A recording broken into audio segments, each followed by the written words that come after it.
said, we are at chapter 5. That's super exciting because it really concludes the whole cycle of chapters. Um, Welcome to our Master of Science in Advanced Computational and Advanced Design program accredited by the UACG. The program pushes the boundaries of design and transcends through a multitude of design skills while advancing immensely the students' design and software capabilities. It's organized in 5 leading design chapters and 5 technical and theoretical labs, and that span over 9 months. And today we're reviewing chapter 5, concluding all chapters of basically the master's program today.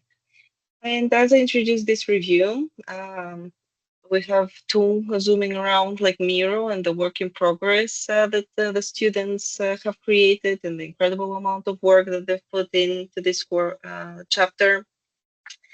And of course, there is a big thank you to our students for their efforts and for their growth and really for being part of this journey with us. We're very excited for them to be at this stage of the program. I'm very proud. A big thank you always to Eva Jefes and Tung Engen, and for being by the student side constantly. My peers, Catalina and Michael, always helping with the program and for co-creating it with me. And chapter leads Madeline Georgi, Kirill Furmanchuk, and Jacob Olsik. And amongst our guests today, we'll have some of our returning guests, Chris, from past chapters. And I just introduced Walter Smith, who is our alumni and head of Education Lab. And we're very thankful for everyone's support and time today. All previous stages lead up to this chapter, in which the students develop all assets, the larger scale of their envisioned world, the city. By zooming out, new challenges arise in terms of increased complexity, having started from the very module around the whole system and how the system is constructed. The students are challenged to build a new viable urban system that will surround the new body. Through generative systems, designers are rewriting architecture's logical core by accessing concepts and techniques that bridge the gap with other disciplines like biology and computer science. Encoding behaviors is the primary focus, and the students use Grasshopper and C# in this chapter. Some important points you need to keep in mind for this review is that, again, this is not an architectural master's, but a program focused on envisioning scientific scenario, science fiction scenario about the future of humanity. And we're reviewing a city-level design that has emerged from the students' work on previous chapters: body architecture, living spaces, neighborhoods, vehicles, transportation systems. And keep in mind the presentation should be contained within 7 minutes, and reviews we'll have again around that time. And feel free to take pictures, share them on social media. And yeah, without further ado, I'll hand it off to the first team.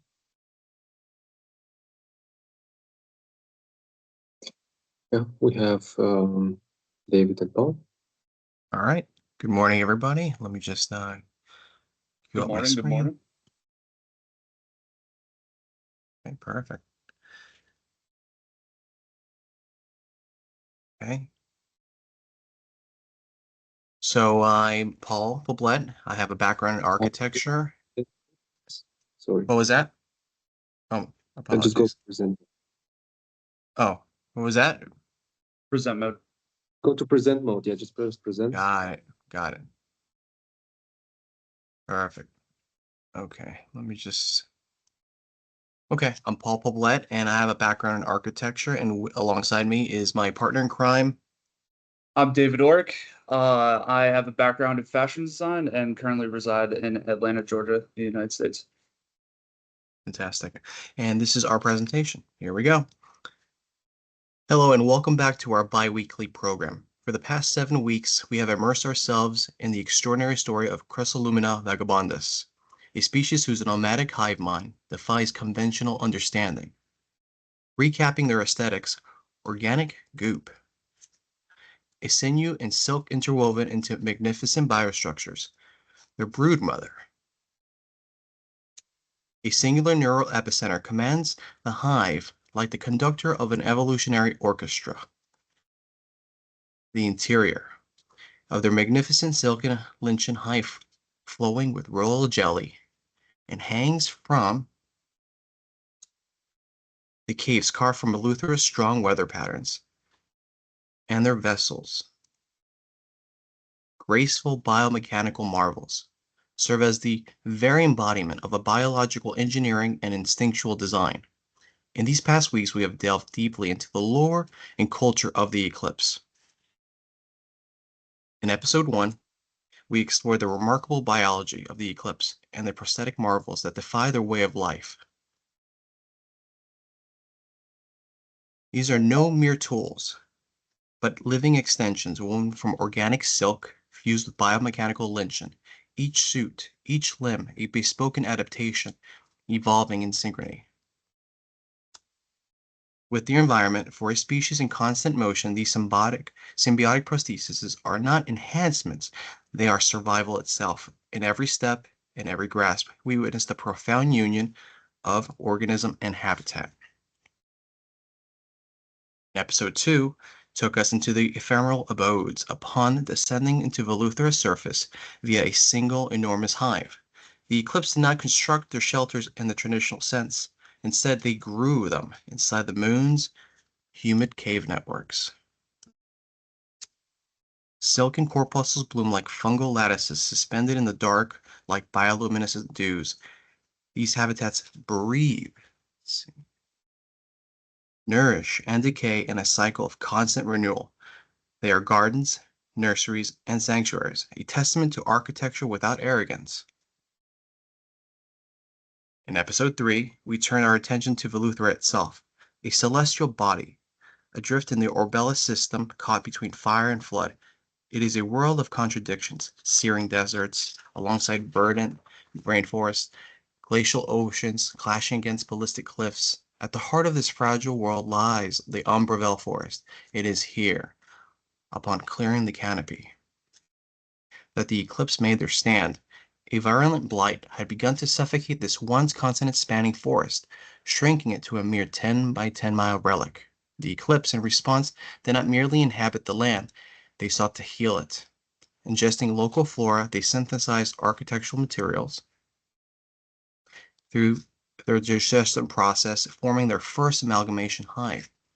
In this communion between species and soil, architecture became a vessel for restoration.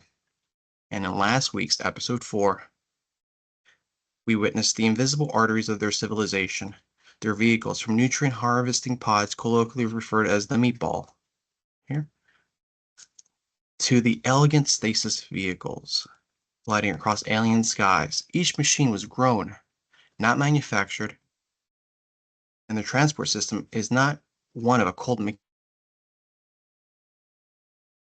elegance. Waste becomes nutrient, nutrient becomes structure, and every motion feeds the next. Tonight, we conclude our journey. To do so, we turn to the archives of the renowned interstellar archaeologist, Dr. Elias Quinro. During his expedition across the Outer Rim, Quinro discovered the remnants of the eclipse upon the now silent moon of Eleuthera. The hive was abandoned, its interior echoing only with the whisper of wind and the slow pulse of residual bioluminescence. But the eclipse, ever thoughtful in their departure, left behind a map drawn into the hive itself. What you hear and see now is a translated record, a final communique encoded in resin and fungus.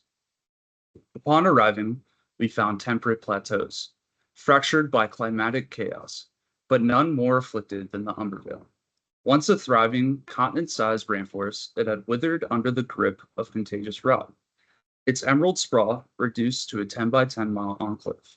Our landing was undeterred, but finding a viable path into the forest's diseased heart proved arduous. Thus, we followed ancient riverbeds, natural arteries carved by erosion and memory. Using them as our initial transit lines, it was from this watershed strategy that we, the eclipse, established our first true infrastructural node at the heart of a decaying forest, the imitation tree. A biomechanical city that did not intrude but emerged, part fungal, part insectoid, part botanical. Its limbs reached out in every direction, like the mycelial web of a giant subterranean mushroom, connecting to observation posts and hydroorganic facilities. Public flight paths were soon established. Graceful routes through the treetops, linking healthy forest fragments with the hive's far hubs, drone scouted, and seeded. At each waypoint, clusters emerged. Living quarters, resource points, research outposts, and vital public spaces took shape, in unison along with vital inter-hub transport systems. It did not take long for us to turn what was building blocks into massive amalgamations that were then used in material gathering, processing, and rebirth. Enzymes extracted from blight spores were purified from decay and all returned to dying regions as restorative agents.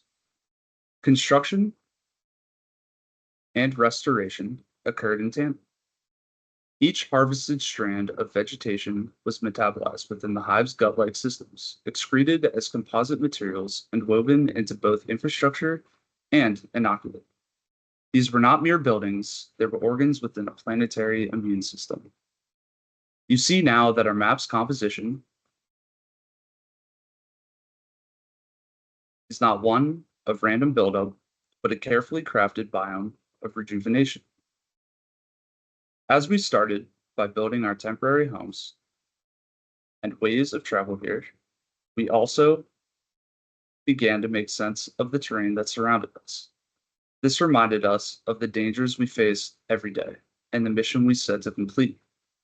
When we leave this planet, and trust me, we will, there shall be no blight and no everlasting scars upon its surface, only healthy vegetation and a second chance at a flourishing environment. How powerful.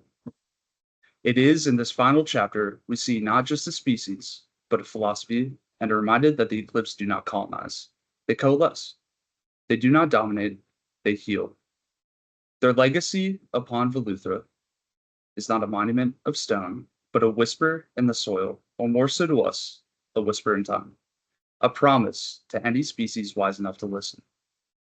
Please join us next month as we uncover the lost oral codices of the sentient algae of Forest IV. And of course, keep an eye out for the Eclipse's recovered lost exploratory footage found by Dr. Elias Quinro, premiering across the world next weekend. Until then, I'm David Attenborough, and this is Biogenesis Tales Beyond Earth. Thank you for joining us on this remarkable journey. Thank you, Dave and Paul. Thank you Thank for the you. presentation. Thank you. Thank you. Beautiful work with the Well- maps and the nuclei, and I think it's very interesting. Can you continue sharing the board? Yeah, if you sure. can? Sure. Apologies about Perfect.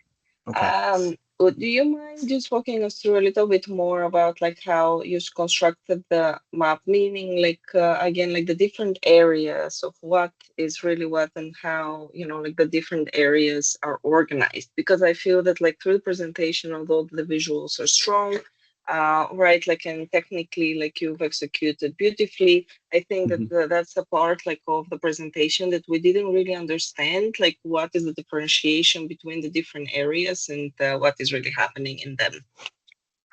Okay. Okay. Let me just. Do you mean So- as far as hubs or the different transport systems? Basically the functions within the city that you're having. Okay. Okay. Well, right here it depicts we broke into groups of sections of regarding the functions of the vehicles themselves. They're flight vehicles, the streamliners, or you could say the meatballs, or the terrestrial beings, and how they expand. So we kind of broke it up into flight and then local hubs and how they communicate and how they kind of gather and sprawl out. Because the concept is that these creatures are trying to heal and spread and swarm out. So in the end, it's brought up to kind of like interpretation. Do you want to like chime in, Dave? And yeah, if Paul, if you go over to the GIF, our network animation, you can see that when these beings first settle upon this land, they do not start in a middle city. They find their way down into finding the perfect place to start healing the environment that they see is damaged. From there, they build, if we go up to the map and look at the city, this right here would be, if you go up to the map, Paul. Yeah, it's freezing on me for a minute. Takes some time. That's Miro, yeah. There we go. Miro got a lot of heavy photos on it. You see our main amalgamation here, which once that is built, we do begin exploring out into the environment by public pathways and finding different patches of materials that do help in the building of the rest of the cities and everything else that goes along with it. From there, you can see our main kind of, I'd say, restorative projects beginning. These amalgamations, specifically these bright purple ones, are more living habitation zones. Whereas if you look out into these far away places, you'll see more of kind of material development and places where they are refining the materials that they find and developing it into different types of nutrient-rich soils, or what be it, to help re-heal the forest and bring it back to life. That's basically shown by Paul. If you come over here for a second, these amalgamations up here. Oh yeah, you can't see my cursor. It always turns off. It's hard to see where my cursor is, but basically, all of these different constructions are not only supposed to be habitation zones where they can live, but also research outposts where they can begin researching the flora and everything and finding what is necessary to.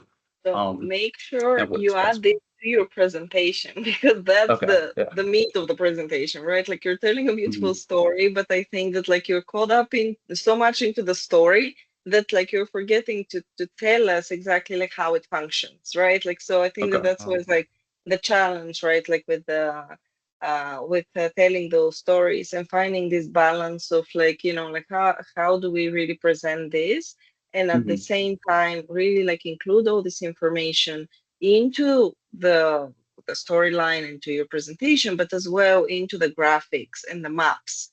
Because like I see like that you've like identified and you've written main networks, all networks like together, like there is text around it, but even like when the big map is there, like we need like you to identify those zones and call them out, like with the different colors, like so we understand basically like now this city as a living organism, and you've thought about like all these layers. And I think that like you can even enrich that, like a story and the functionality, like as you move forward to finals. But it just, that's the most important part of chapter 5, like basically like showing the city as a living organism and what pieces does it like work with and how does it communicate. So that's what gives it meaning, even when we're talking about the design decisions that you've taken, the design language that you're continuing to evolve as you move forward. But yeah, great work on chapter 5, great progress, and that's something that you can easily improve like for finals.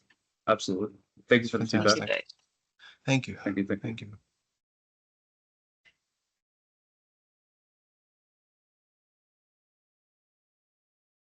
Hi, can I talk?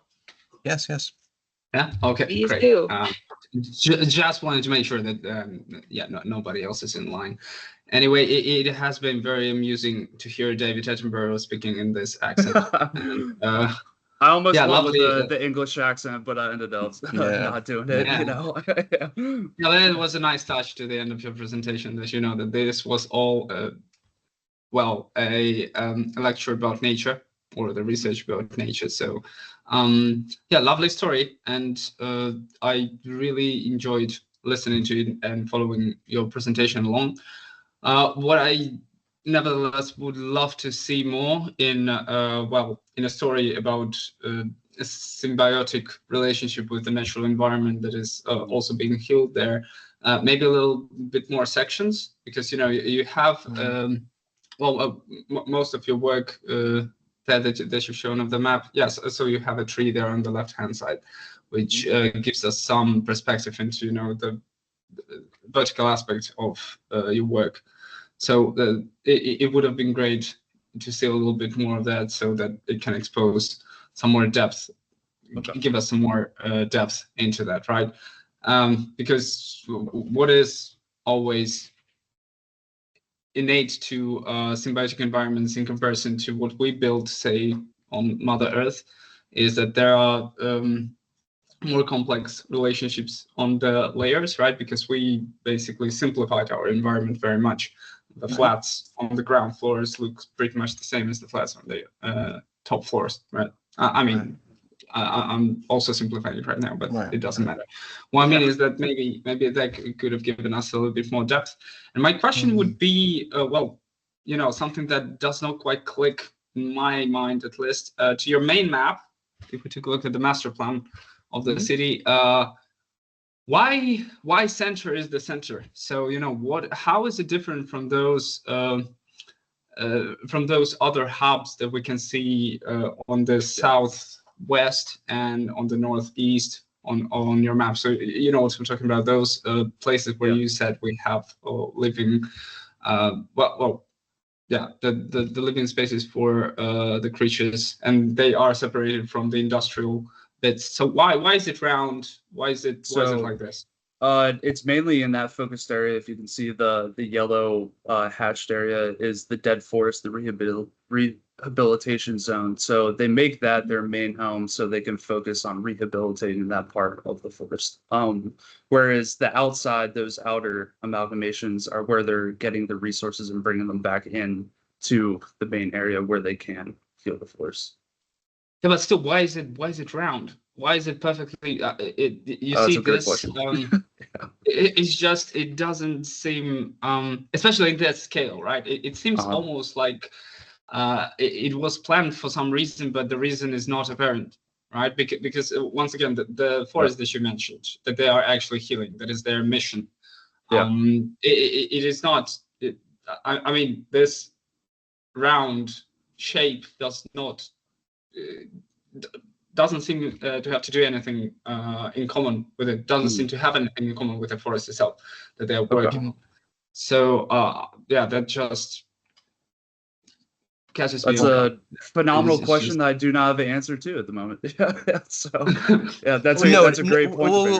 We'll take that in consideration. Noted. Aesthetically, I think we both gravitated to this visual appeal, because we were trying to blend a combination of realism, but also a personal aesthetics taste. But you are 100% correct on your point. But I would say it's just about your story, right? So and basically this is how I got your answer. If we're trying to compound it a little bit, so that you were trying to have this aesthetic appeal to it, right?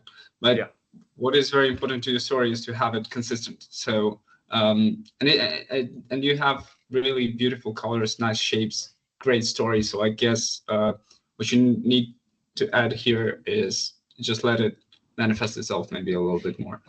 Okay. Thank you. Because that one is just weird. So no offense. Just No. Thank you. Please, thank you. Thank you very much. Thank you. Appreciate the feedback. Right, then maybe I should also, as already Kirill has stated, then I should state my creeds as well. So first of all, guys, as Kirill said, I really like the Discovery Channel documentary style of telling us all about your world, your habitat. It was very, very nice. I really like the fact that it was, as you said, I think it was not created, but just developed through the evolution of your species as they healed the habitat they were found in. And I really like the animation you prepared, which was showing that, because that was a very nice indication of how that species developed on that habitat, and that was very nice. In terms of your map, I also like that the what Kirill has said about the central point being different from all the others. And I don't know, I find that maybe it's, myself inside my head, I'm finding like clear analogy that was your starting point, the healing point, the focal point of your map. And I don't know, I see like the analogy for real life urban development, like you have Agora or Forum in ancient Rome or ancient Greece. And, that's a little bit similar. Oh, this is yeah. this All is roads this is lead to Rome. Yeah, I agree. Yeah. yeah, like this is the place in your urban development where everything is starting, right? And not only in terms of space, but also as you shown on the animation in terms of development in time, right? And that's pretty cool. In terms of your work ethics, etc., it was very nice working with you. I mean, you are a very good team. You planned all your work ahead, and in terms of C#, I think that also something that rest of the teams should know. What you've done is you basically used C# to prepare visual elements that are visible on the map. I hope you can say maybe something about this, how you utilized that skills which you learned, and what on the map is generated in that way. So I guess you can tell everyone as well. Paul? Yeah, most definitely. I'll chime in on that because I went a little loopy with it. I really enjoyed the C# process. So with C#, we started writing these scripts, and these scripts were to kind of pretty much generate these swarm maps to kind of like to detect these bitmap colorizations, and then to create these patterns which would be organic looking to sprawl out. So it would basically be a script that we would put in Grasshopper. Actually, I don't have it here. Ironically, I have it in the previous board. But it would show, and we would generate that, and we would play these like play with the variables, and to kind of get an idea of how we can modify that and apply these technologies to kind of like just to enhance our visual appeal. It was a very, I don't know, I geeked out. I kind of nerded out, but it was very, very enjoyable. What was helpful was that we had like little exercises during that week, which were optional, but I would do the exercises. But I remember that it would basically kind of put you in a mindset of that you have to kind of just keep adapting and problem solving, especially with C#, especially for coding. For me, that's how I figured. That's how I visualized the process with this. So I thought, well, let's see how this biomechanical swarm would visualize and kind of co-create these inhabited worlds and kind of like bridge. So in a weird way, it was kind of like we were trying to anthropomorphize these characters, these creatures, and then say, okay, how would they kind of like sprawl out and heal computationally these areas? And that's where we started kind of creating these interesting like patterns to recognize the color bitmaps there, and then we would kind of like test these ideas. And we were the previous section we were playing with a Grasshopper, and we started getting more of these like flight paths, and we started getting these like orbital like patterns. So we tend to gravitate toward this because this was appealing to us. So we just kind of like created a blend of those two views. So I don't know, that's my take on it. Any thoughts, David? I think also just to add a little cherry on top of the ice cream, I think that we were looking for a way to differentiate the colors on the map, Yeah, and absolutely. C# helped differentiate between purple and the dead zones on the map. They're covered right now, but they are yellow. So C# helped us kind of, But also find the but yellow also parts, and then help us show it visually on the map by defining what is the dead part of the forest versus what is alive, right? Right, but it also helped us get this organic look to it, which is what we wanted. We wanted that natural look to it. So that was kind of very cool that we were able to kind of play with the variables and stuff. So it was good. Yeah, that was exactly my point, that it doesn't really matter that it was done using C#, but I mean, the thing that you said right now is part of the story which enhances it, right? That you have some zones which are being already healed, some zones which are due to be healed and are for now dead zones, as you said. And I mean, the fact that you were able to use code and like your bitmap, which was your original habitat as those species encountered it. I mean, that's really enhancing to your story that you were able to use some computational design to work with that habitat of yours and distinguish those two zones. Nevertheless, I'm really hyped that you also got hyped with C# and with coding and with computational solving, etc. So I hope you will develop those skills further. And yeah, it was a pleasure working with you guys. Also, Likewise, thank you. thank you, Jacob. Yeah, thank you for the week that you had with us and everything that you taught us. It was awesome. Okay. Yes, thank you. Thanks. Okay. Yeah. Any last comments?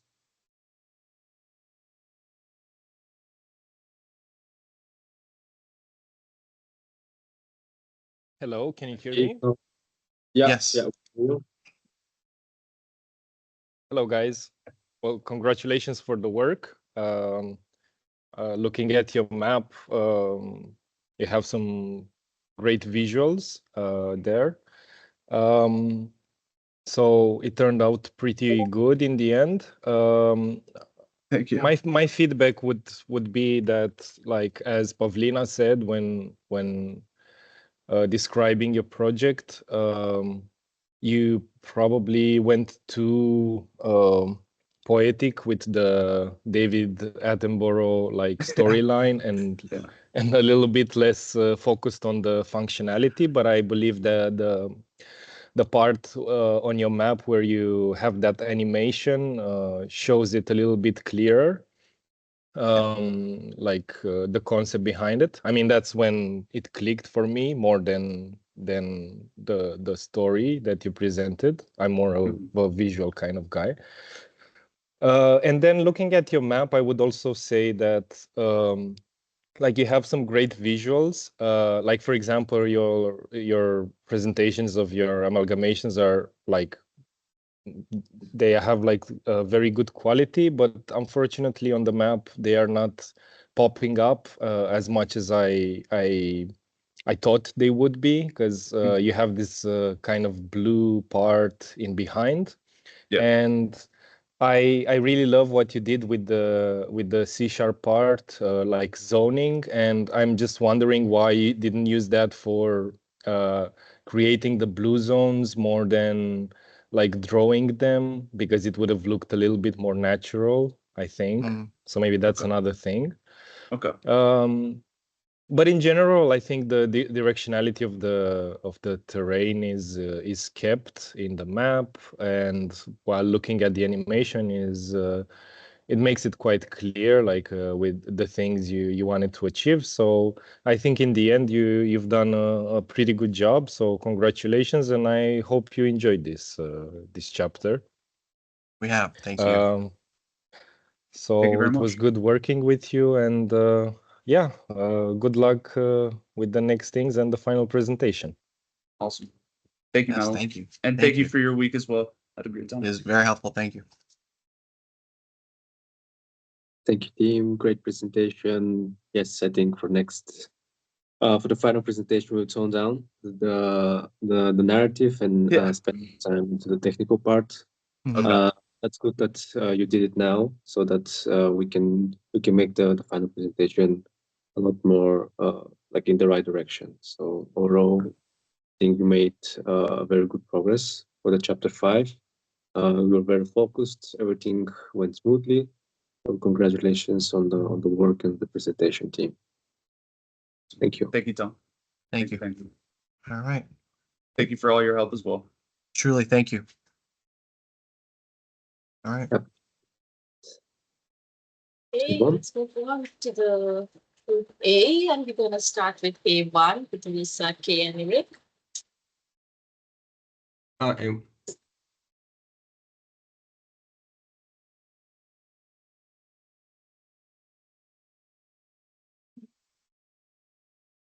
Eva, did you just say you were going to start with A1?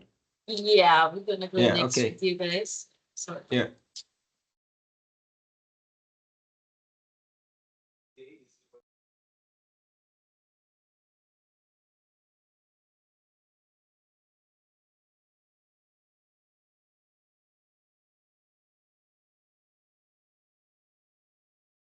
Yeah, are you?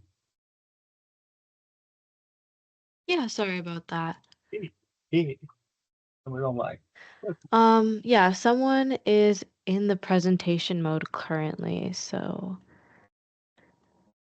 Paul, can you exit the presentation mode? Sure, let me see.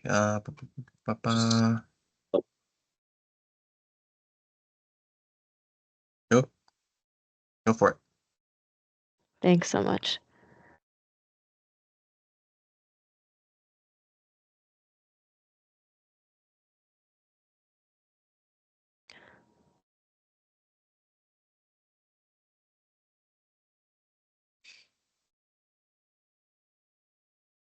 There we go. Okay, so I'm sorry about that.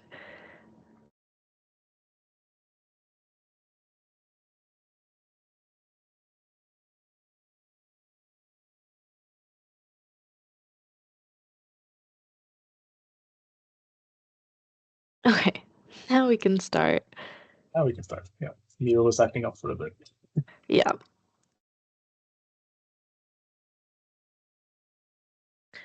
All right, so we are you group sharing, Kaya? A1. Oh, so yeah, sorry you can about share. that. I also need to share. Yep. There we go. Yeah. So we are group A1 and our project is called E1027. My name's Kaya. I'm based in the US. I'm Eirik. I'm based in Norway. I'm Lisa. I'm from Australia. I was supposed to save coral reefs. That was the mission. SCREAM, Symbiotic Coral Restoration via Engineered Microbial Consortia, was our last hope for a dying ocean. Our SCOBY-like biofilms were designed to bandage heat-stressed corals, inoculating them with thermally resilient symbionts, which would calcify over time, scaffolding skeletal repair. Dish 027 was one of many. Just another culture fermenting on our incubator rack, until it wasn't. A hollow crystalline mass erupted from its surface. Suspended inside it was a tiny creature, delicate, spindly, translucent. It drifted, not like detritus, but with purpose and awareness. E1, I labeled it, the first. I called my colleagues over. We deployed the pipetting robot overnight to sample the mutation, but the next morning we found the machine inert, encased in a more glass-like growths filled with E1s. We watched as the city bloomed. Crystalline structures climbed with the pipetting nozzles like ivy. Bridges, terraces, coils, support struts, we named them. Habitation reefs, reproductive capsules, and brood spires where incubation eggs clung like dew. When the principal investigator ordered its destruction, I understood the rationale. E1027 had been ruled a hazard, an anomaly beyond containment. I hovered my hand over the dish, the sterilizing agent ready. Then I had an idea. I dismantled an old microscope, feeding its tiny parts through the pipette robot again. Grain-sized offerings lowered into the dish. What I was hoping for, I'm not sure. Maybe the faintest possibility that, given the right materials, they could engineer an escape. By morning, the parts had vanished, and I could not believe what I saw. E1027 had integrated microscope components to create a fully operational transit system.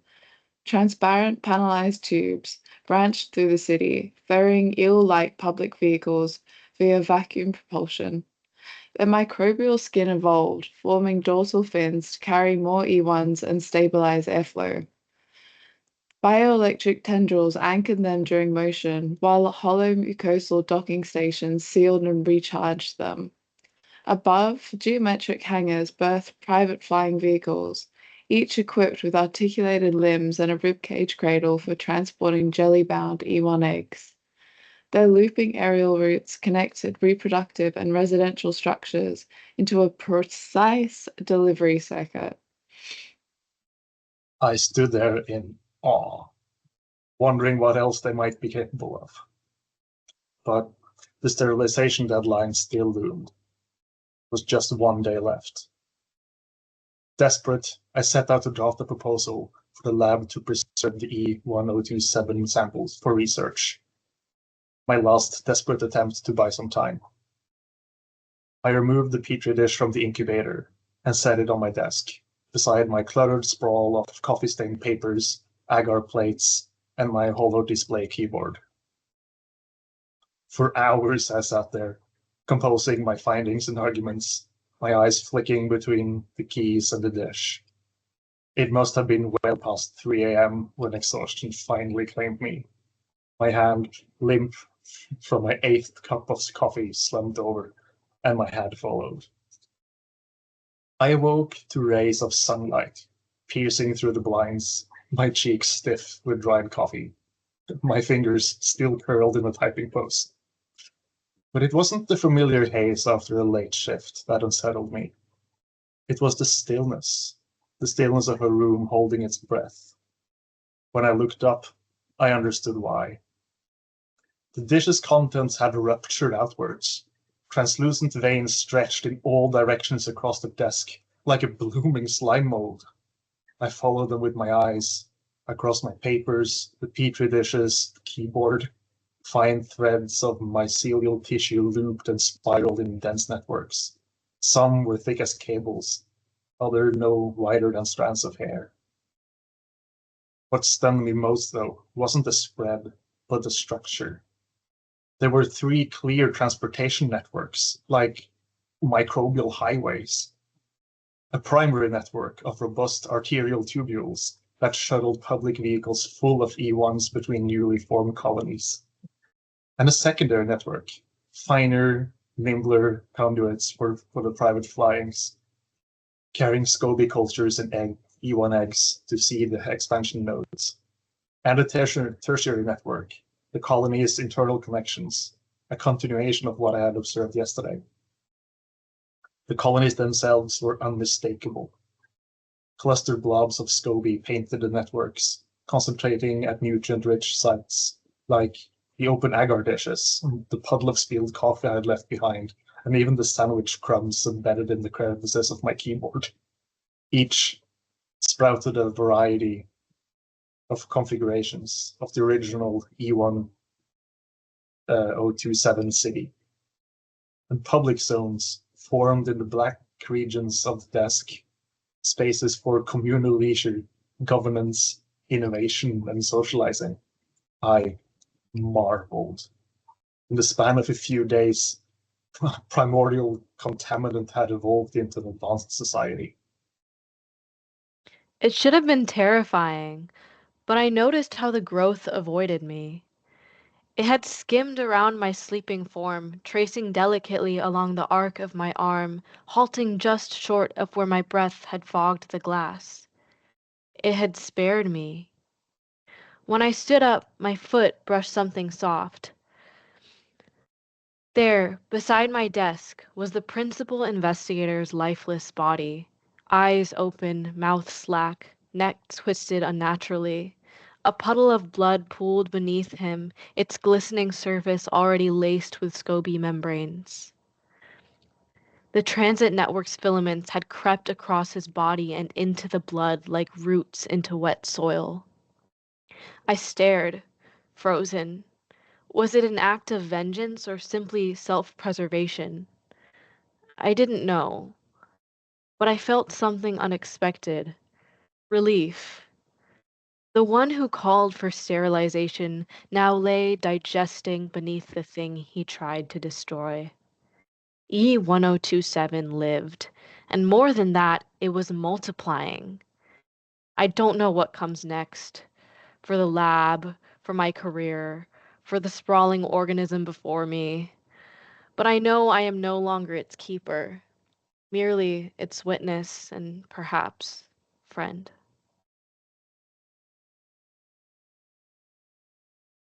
Absolutely Thank fantastic, you. team. Thank you. You, Oh, that was such a wonderful chapter 5. Like I really love like the work that you've done, like how you came together with all these like super exciting, like innovative ways like to like explore the system, to tell the story. It's just like, it's so meaningful, like, and embedded into the core, like, and logics, like, of your system, that I just can't say anything, but I love all the work you've done.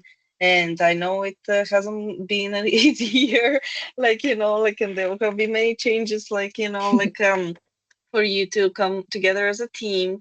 But like, I feel that, like, you nailed it here in chapter 5, like, so yeah, thank you so much for for the hard work and for the incredible imagination, because like that really shows that, like, that this has, like, brought you together, like, to imagine that and to feel empowered to create something like that. So thank you so much, team. I love it. Thank you, Pavlina. Thanks, Thank Pavlina. you. Great work, team. Congratulations also from me. Amazing presentation, the storytelling, everything was done really well. And I'm looking forward to see all the work together for the finals. Congratulations once again. Thank you. Thank you.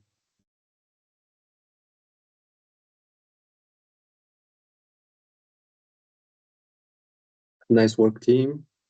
Yeah, I'm all with the comments from Pavlina and Sveti, but my question is, I know that from the work in progress images you have that you had a white version with a white background. So is there a reason you guys switched that off, or moving into presenting it in more like a darker tone? Oh, are you thinking of these black backgrounds or the main image? The main image. I think he means before we inverted it. Oh yeah. Yeah. It's sort of the inversion and turning it into like a bluish black and white lets put the focus on the structures and not the picture underneath. Because there's so much information in a picture you recognize as a photo that you get like overloaded. So it's just a visual trick to make you look at the visually more simple structures we added on top, so you don't get confused by looking at, because we have an actual human face in the plan. And when he is like not black and white and inverted, you look at him immediately.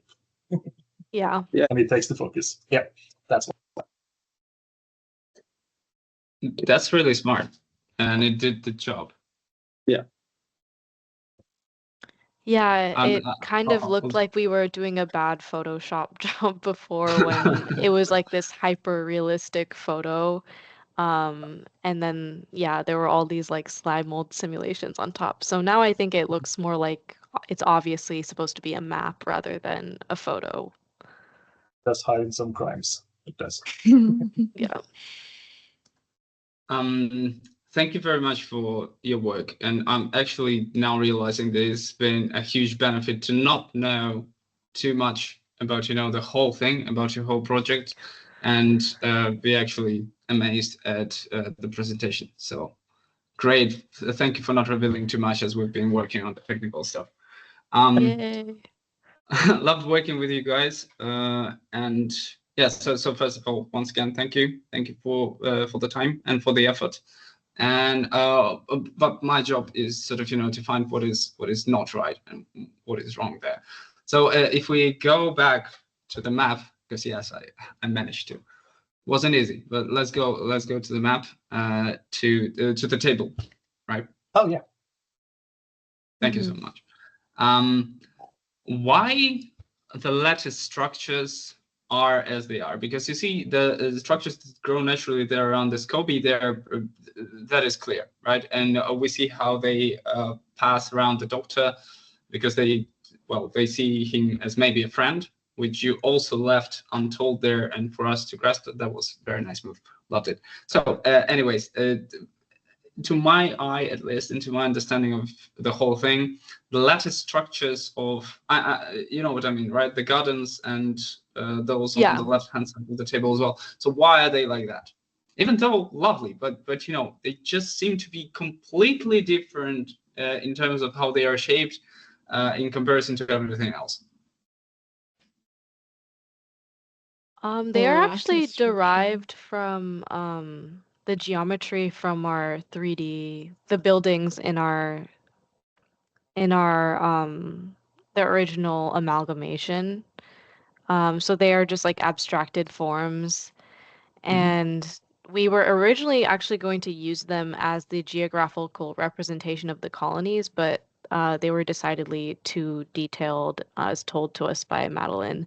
Um, And so this was an interesting way to still incorporate them because we thought they were very beautiful. And as for the placement, the instructions of this assignment and the deliverables were to like fill in public spaces in the blank areas of the growth. So um, that's why they're there. I think it does provide an interesting contrast, but I also acknowledge that it does look a little bit different from everything else going on. I think, and your response actually gives some more context to this, and I think it makes sense to actually sort of go and use it if you see that it's still a part of the story, and if you say that they are actually derived from some concept of the growth of the whole thing or whatever, or how it's developed. But that is exactly the thing, right? So at this point, at least at this stage of your design, they seem like something of a different kind completely, right? Something absolutely unrelated to E1 025 27. Sorry, E1 027. How do you call them? Do you have a name? Just sort of. We just call Okay, it E1027. E1 027. Oh yes, I forgot that it's E1 027. So once again, they look like something absolutely different, and they don't sort of. I don't see any correspondence there. So maybe what needs to be done there is just find how to blend those shapes together, or maybe take some elements of one and incorporate them in the other. So There's that a makes link, sense. but you sort of have to place them side by side to see it. So yeah, that's a fair, Yeah. fair point. Yeah. So that's one thing, and the other thing, because I'm really trying to be the worst person possible here and find anything to get there. As there is a part of your presentation where there's an animation of the growth, right, and a stage by stage. So what would be really lovely if it was more smooth, right? So exactly. I think it's that one. Yeah, it's the GIF when it goes. Yes, it's GIF. Yeah, so it probably needs sort of but it's it's just a detail. It's not too important. I mean, it would not change. It doesn't change anything for me personally in terms of because your storytelling does a very good job, and well, the rest of the project. But there's one thing that also could have been potentially improved, right? And there is a bunch of ways to think about it. So maybe maybe it would be. You know what? I don't want to put my concepts there. So great job. Thank you for that. Those are two things that I was able to scavenge out of there. So, and great to meet you guys. So, yeah. Thank you. You two had a great time during the C# week. That was fun. Yeah. What could be added to this animation to justify the staginess of it? You could add like a clock timer in the corner that like ticks up for every frame, like half an hour, just to show that as like snapshot of the night when it grows, so you can, that's one way of thinking about it. Why not? Nice. So Kirill, you are always a bad cop, so let me be a good cop right here and tell something good, tell something nice about it, especially for a person who didn't have a chance to work with you. So for me, that was pretty interesting. As I said, never seeing that in progress. the plot was very immersive. It was like a screenplay for a movie, and I think in that story of yours, everything was very coherent. Like a very cool concept of like a lab-grown micro universe. Then also a storytelling made by a scientist, which made it even more convincing. And then, the stunning renderings that match the content of your story, especially your main map, which looks like it's like an X-ray style. Mhm. And, it's so visually pleasing. You just want to really hang a printout on your wall. So that's a very good project.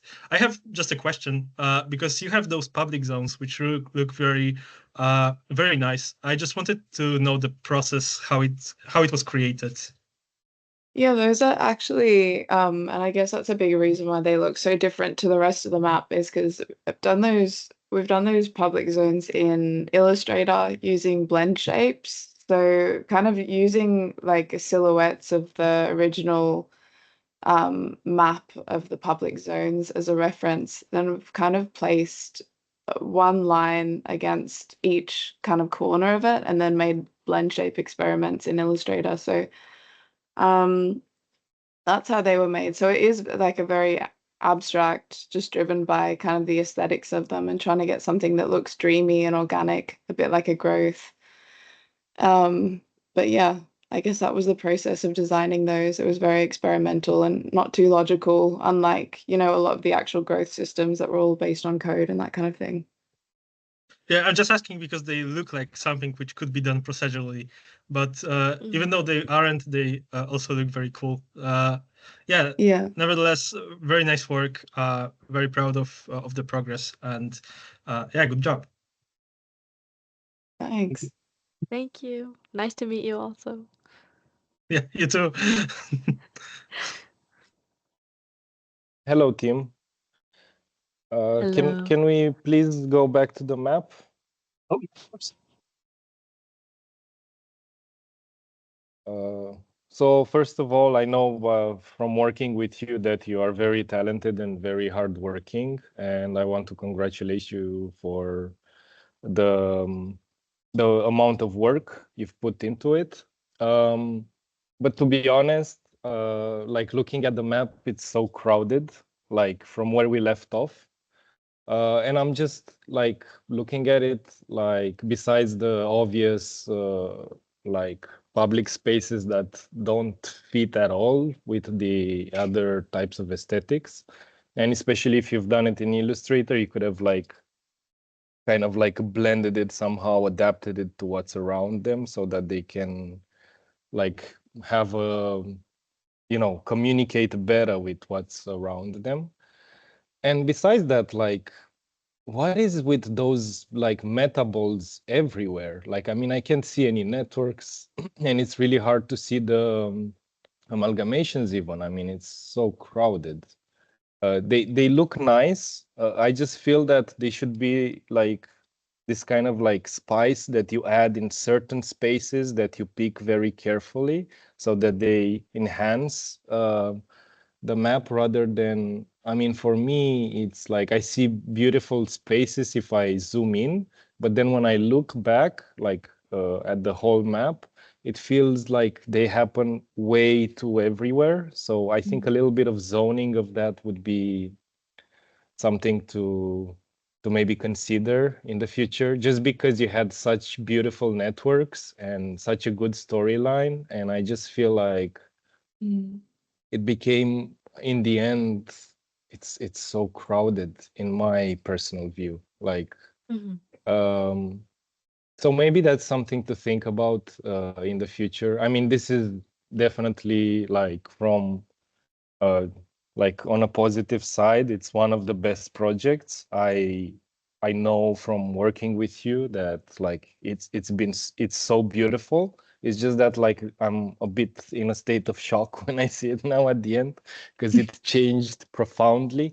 And what I feel is that like when you had the white background, yeah, it didn't like the networks wouldn't pop up that much, and then you went to the darker background and the networks would pop up, but then you added those like meta balls in a way that like made it like not pop up anymore, the networks.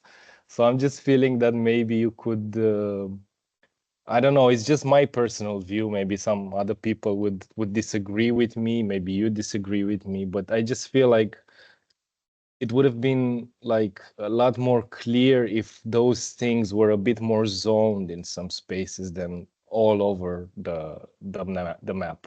Like that's my only thing. Other than that, like the storyline was exceptional. I would make it like 50-60% of the length.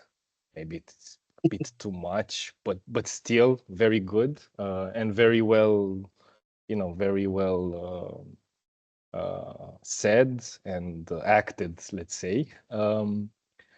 So, I mean, in the end, it's a beautiful project. I just like, that's my only thing. Like, I would love to see those beautiful networks more because they were just incredibly beautiful, and I feel like we've lost it a little bit right now.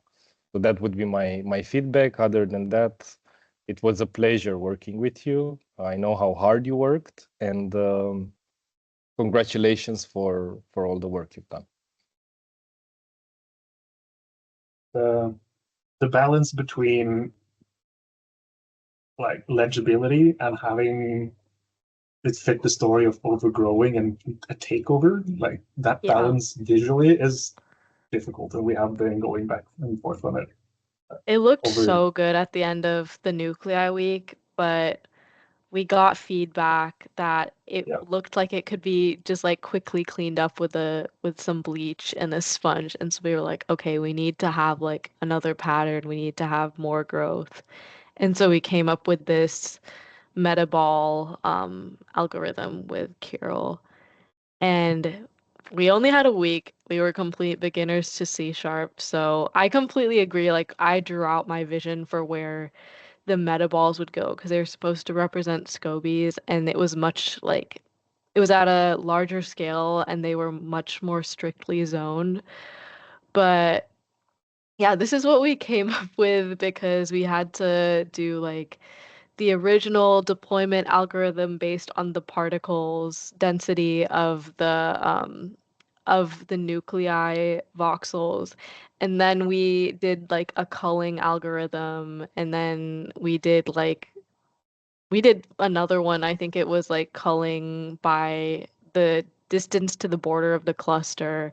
But yeah, in the end, this is how it turns out. And I just want to say like I agree with you. Like it was not this was not how I like envisioned But the metaball wait, thing. Yeah, but wait. it's I mean, crazy. it's a nice strategy, and it can be very powerful as a visual representation. It's just like you're just a step away from like just looking a little bit back, and then like zoning it a little bit more. I mean, that's Yeah. all it needs. Like the strategy is good.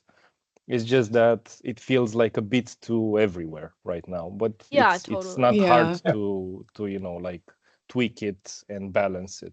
100%. It's a bit of a hot mess, which I think for a lot of us, like we have like quite minimalist tastes. So this is so unlike what any of us have ever done. But it was kind of like that balance of like hitting the requirements for the project, and we need to Mhm. include this and include this, and that's also what's kind of got it to this stage. Where if we were all just creating something that we thought looked good, I think it would look a lot different to this.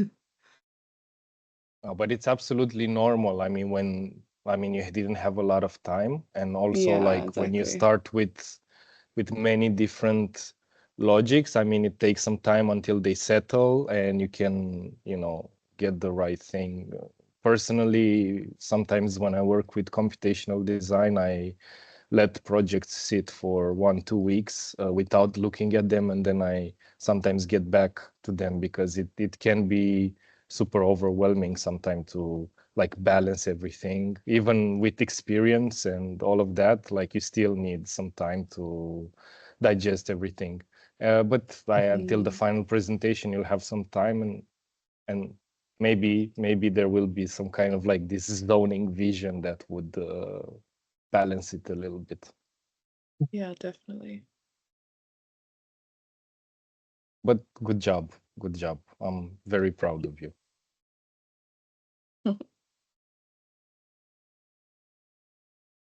Team, Thank thank you. you for the presentation. Amazing job. And I literally am amazed by the concept that you brought in with the table and scientists sleeping on. So I think that's a very cool benchmark that you made for yourself with this concept. And yeah, we do have time until the final presentation to get all these feedbacks. Nevertheless, it's such a beautiful presentation, and the diagrams that we've shown, and the the videos and gifs that we have put up is a great job you've been pulling off in C# and nuclear code on the regular basis. So we understand how it takes up. So a bit of feedback can be taken in for the final week, and we can just work on it. But other than that, yeah, thank you for the great job that you've been doing.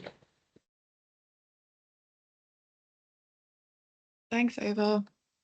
Thank you so much. Also, just really quick, really appreciate you guys always letting us go first just because of my weird time zone and all the other students that have to wait and go last. So thank you for that. Really appreciate it. Cool. So let's move on to the next one, back to the order with David and Henry. A2. Sorry, I think Walter wanted to say some things. He raised his He had his hand up a couple of sorry. times. I would love Sorry. to say something. What a beautiful project. Like I've been following like this project on Instagram. I love the idea of cosmogony, and I think that it was a really interesting version of cosmogony. Like I always think of it as city building and extending all of these pieces. And somehow in your 4 other chapters, you made all of these pieces, and then suddenly this other thing happened. And like I love nuclei. It's one of my favorite programs to ever worked with. But the parts that I love the most about nuclei seem to have dovetail with all of your previous work more than some of the images that you've put up here, where like suddenly nuclei seems very flat. And the coolest part of nuclei is that it can go in 3 dimensions and crawl all over everything and take over. And I just kind of what you were doing here really reminded me of this crazy ancient movie from 1966 called The Fantastic Voyage, where there's this whole imagination of traveling around inside of a human body. And it's like really dated graphics, but it's like it's ready for its reboot. And like I loved everything you did, and how, God, you guys are the greatest graphic designers. Like if you never talked and you just showed images, this stuff's beautiful. And then your story was super beautiful. It just seemed like you like nuclei is a tough program to work with. It seemed, and I'm watching it now, I even love the fact that you let it animate, because it's my favorite part of nuclei, that like it's not just about the final, it's about this path that Madeline allowed us to have access to. And it it just seemed like one of these whatever that growth was, let's call them like tentacles, roots. It seems like I'm surprised they didn't taste the human. Like they didn't like wrap their arm around him and say, hey, all of this, like I like the microscope and I like the technology, but hey, let me try out what one of these humans is like. And maybe that's why the guy's kind of laying on the floor over there. Yep. Yeah, one of them got taken. He got attacked. But I love this. I just wish, like, in this last phase, the nuclei kind of interacted with all of the other pieces that you made, rather than being the new piece that appeared and was taking off. And would any of you talk more about, like, this is such a different version of the idea of cosmogony for me, that, this is the summation of all of the pieces that you learned and what you've done. And, maybe you could just talk about that a little bit more, of your definition of cosmogony that you utilized. That was it for me. Yeah. Thanks. Thanks It's so a much little for that. different Yeah. from the other chapters because it's in 2D. It's like the assignment is to make a map. Like before we were making these 3D worlds and we were taking renders of them, and now we are supposed to make a huge scale map of it in 2D. So definitely very different. I get what you're saying. Like we only used nuclei in 2 dimensions, and it definitely like has a different look. Eirik, do you want to say anything, or Lisa? It's a result of like the scale of, I guess one of the like most different things is that the scale is very different from other cosmogony projects. Yeah, And I think that definitely. that comes from like the creature being absolutely tiny.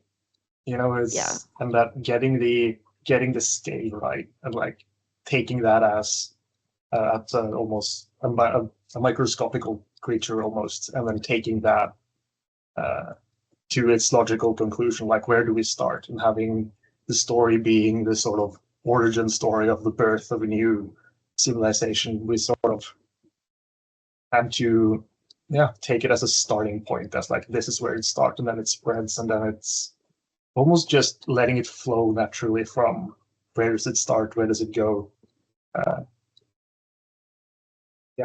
It's the so what we talked about it before the presentation, that going on into the next lab, VR lab, is our main goal would probably be to like visually show the difference of scale between our little creature, this weird mermaid Scoby thing, and the outside world, what the actual size difference is. Because that hasn't always been easy to grasp throughout the course, both for us and for the people like the onlookers. And like, getting I think most of it is, it's a logical conclusion on our starting point. That is the scale of like, it starts in a petri dish. You could hold it in your hand, and then it grows from there. Yeah.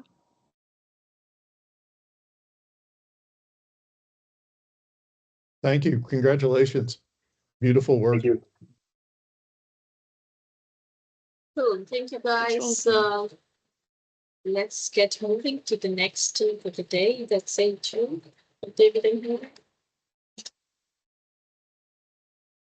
Hello, guys. Yeah, can you stop presenting?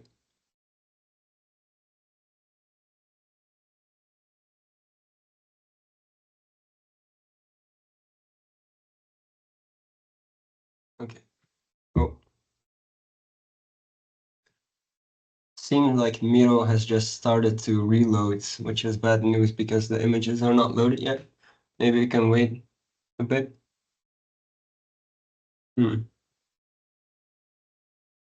Maybe try refreshing. I don't know if that may help. No, for me it's the same actually.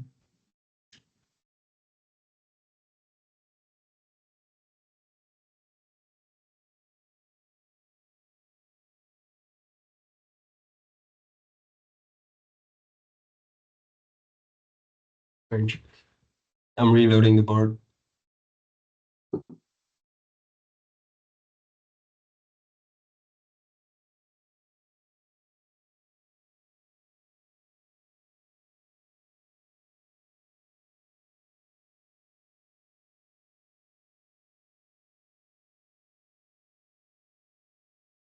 mean, maybe in the meantime, we can listen to the actual lore of what happened to the dead body on the floor in the lab of Dr. Vanning.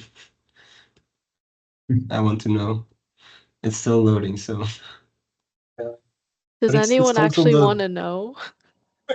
Yes, The story is told from Dr. Vanning's perspective, and he is laying there dead when he's waking up, so he don't know. So, but we do see that the E1 is digesting it, and we know that Dr. Venning is being spared by E1027 because he helped him, and this is the guy, the dead guy is the one who said that E1027 needs to be destroyed. So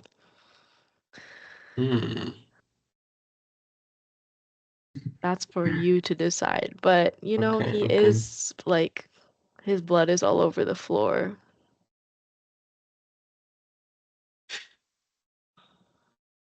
Scary. Well, my images are still not loaded. Maybe David, if you share screen, it will help. But for me, it doesn't the work. main one is still. For me, the main image is still loading. So strange. It was loaded the whole time. Then it like kind of went ghost. Yeah. There's no point in starting the presentation because. Maybe B3. Do we have the presentation loaded? Yeah. Yeah. Okay, let's do B3 and hope that. Okay. Let me stop presenting. Let me check Ricardo's here.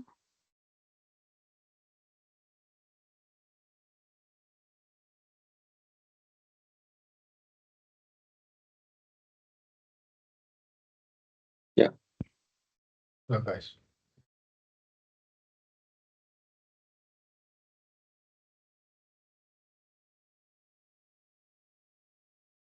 Is my screen visible now? Yes, thank you.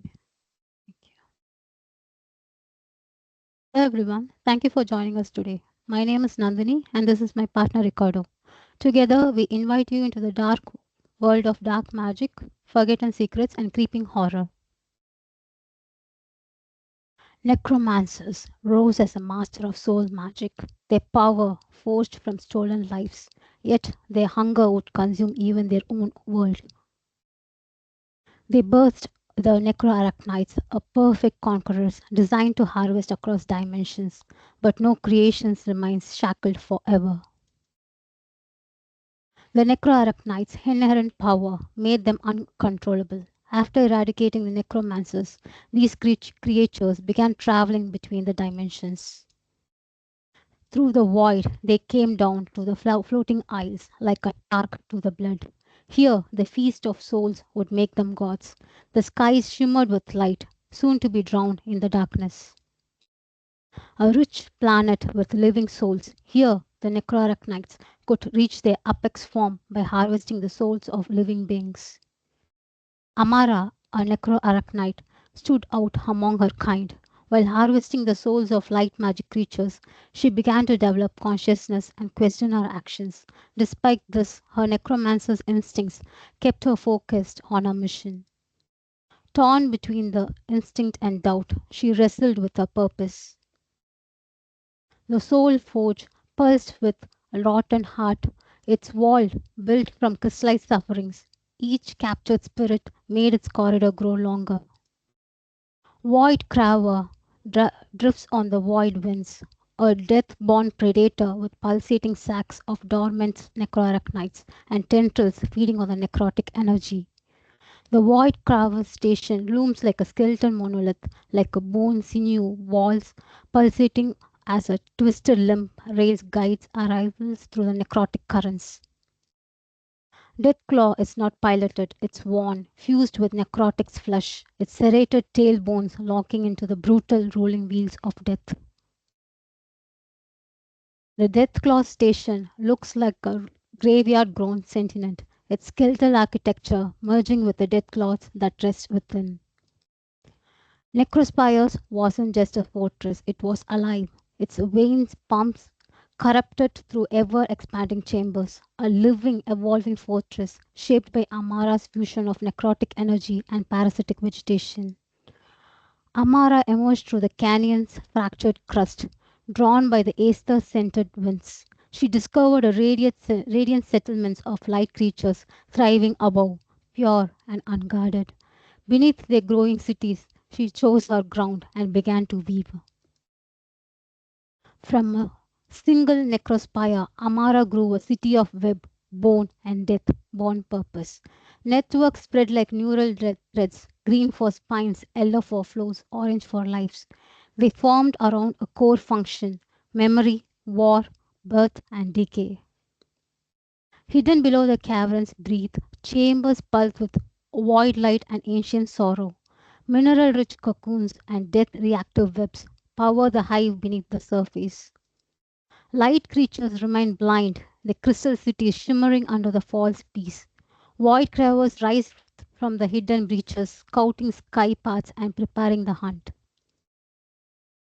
Clusters began as isolated nodes spun from a single anchor thread of void silk. Each seed clusters contain minimal life support, a hatch core, nutrient weaver, and a water spire.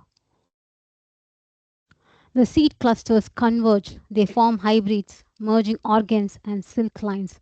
Some fuse radially for defense, others align linearly for transport, creating spine roots. In maturity, cluster become self-aware ecosystem, vast, breathing structures. They grow in multi-axial patterns, radial, web, vertical spires, and recursive folds. At the center of each major cluster lies a pulsating core, web heart, grown from the fused spire. Organic paths radiate outward like a neural dendrites, linking storages, nests, and defense webs. Multi-radial clusters interlink like a living constellations, each orbiting a portal maw. Their massive getaway anchors the void cravers, Amara's living craft that emerges from below to strike.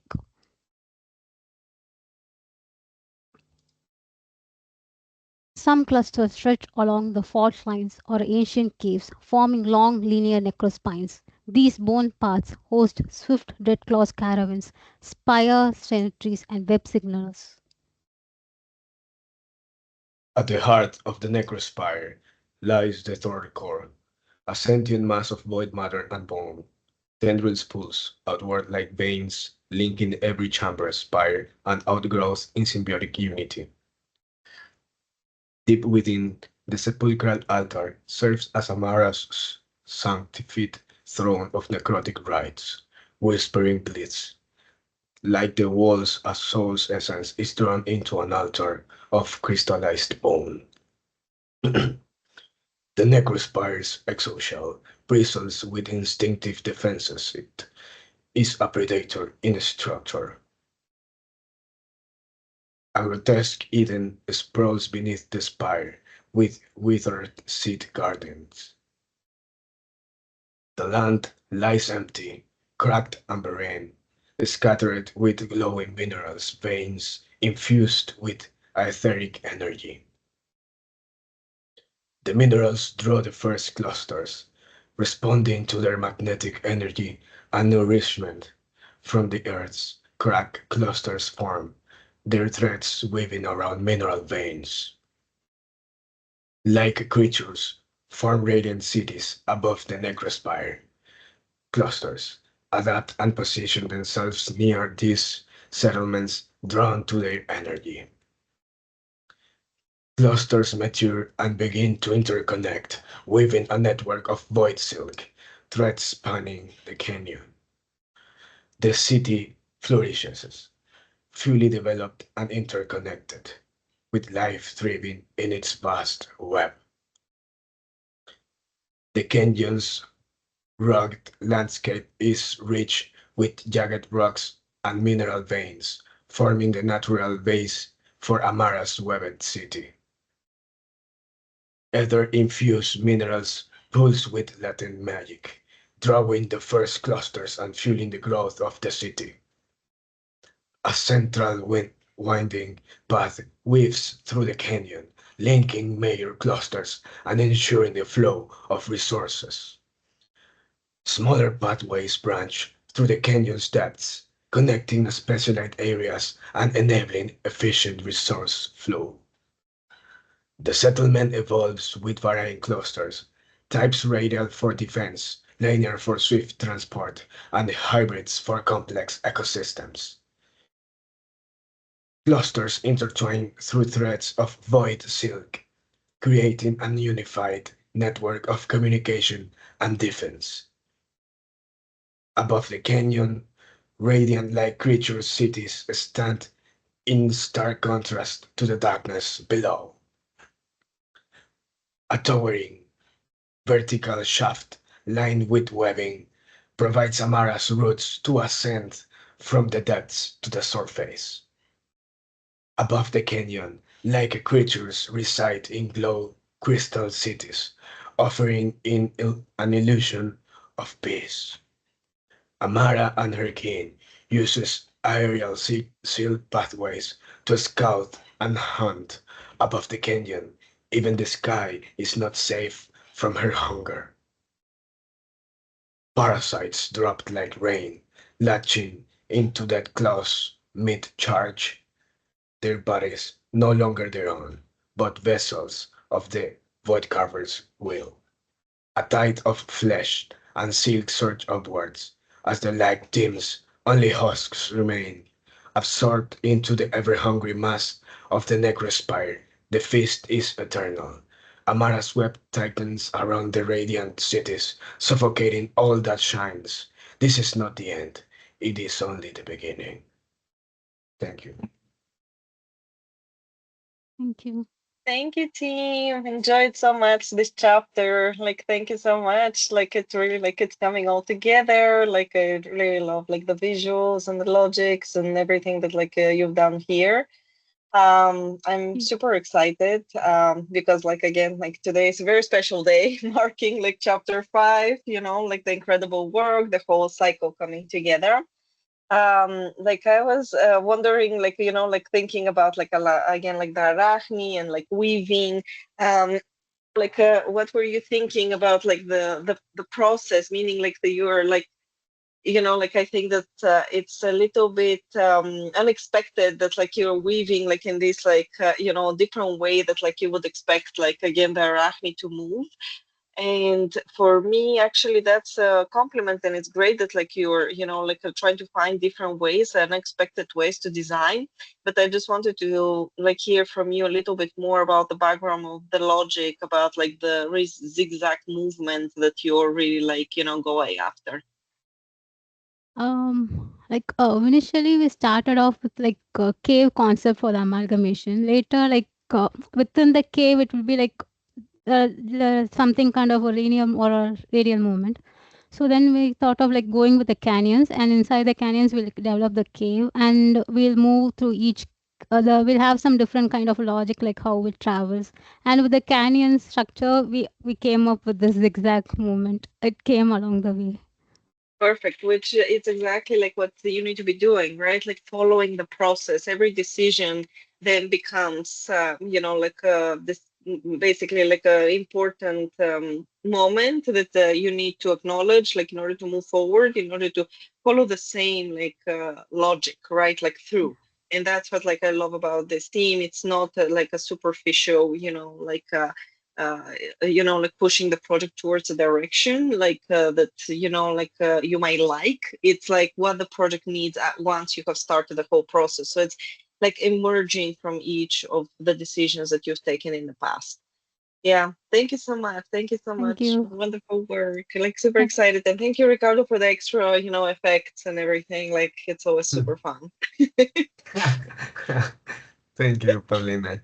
Yeah, something that I want to add, it's that a concept that we wanted to explore, it's that this character or this species just does not travels like just like in a horizontal way, but we wanted to explore this three-dimensionality of how spider clusters are. And I was working with the help of Jakob to try to make these, for example, these tunnels, these yellow tunnels, and work around with algorithms to try to transform them into a 3D mesh.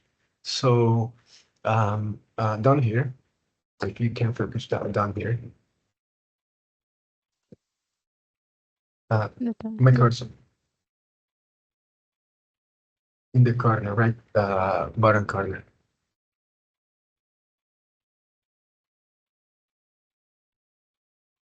Yeah, that one, the last image.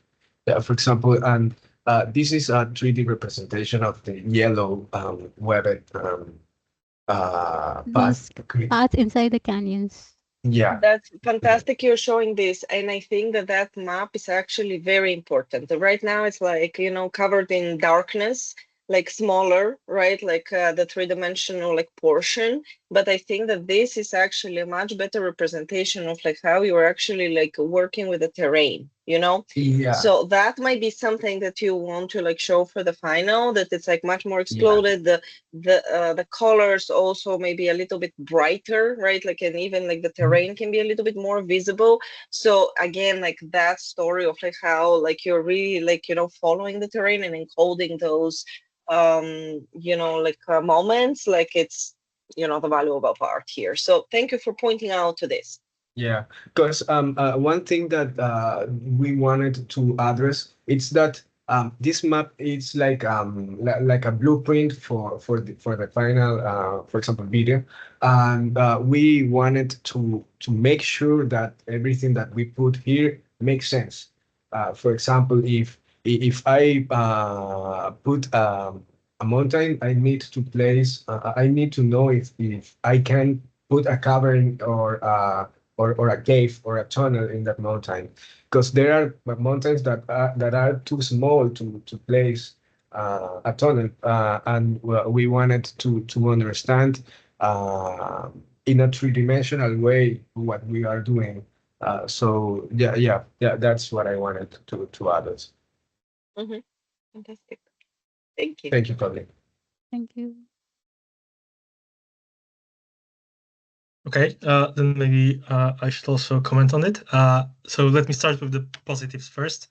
So without a doubt, you are very skillful in 3D modeling, and it shows in both of your, all of your previous chapters, and in the process that we were working with on this Cosmogony chapter. So the fact that you were able to work like simultaneously in Rhino and Grasshopper plus C# and Houdini and go, you know, one way and the other and integrate all of this work is very nice.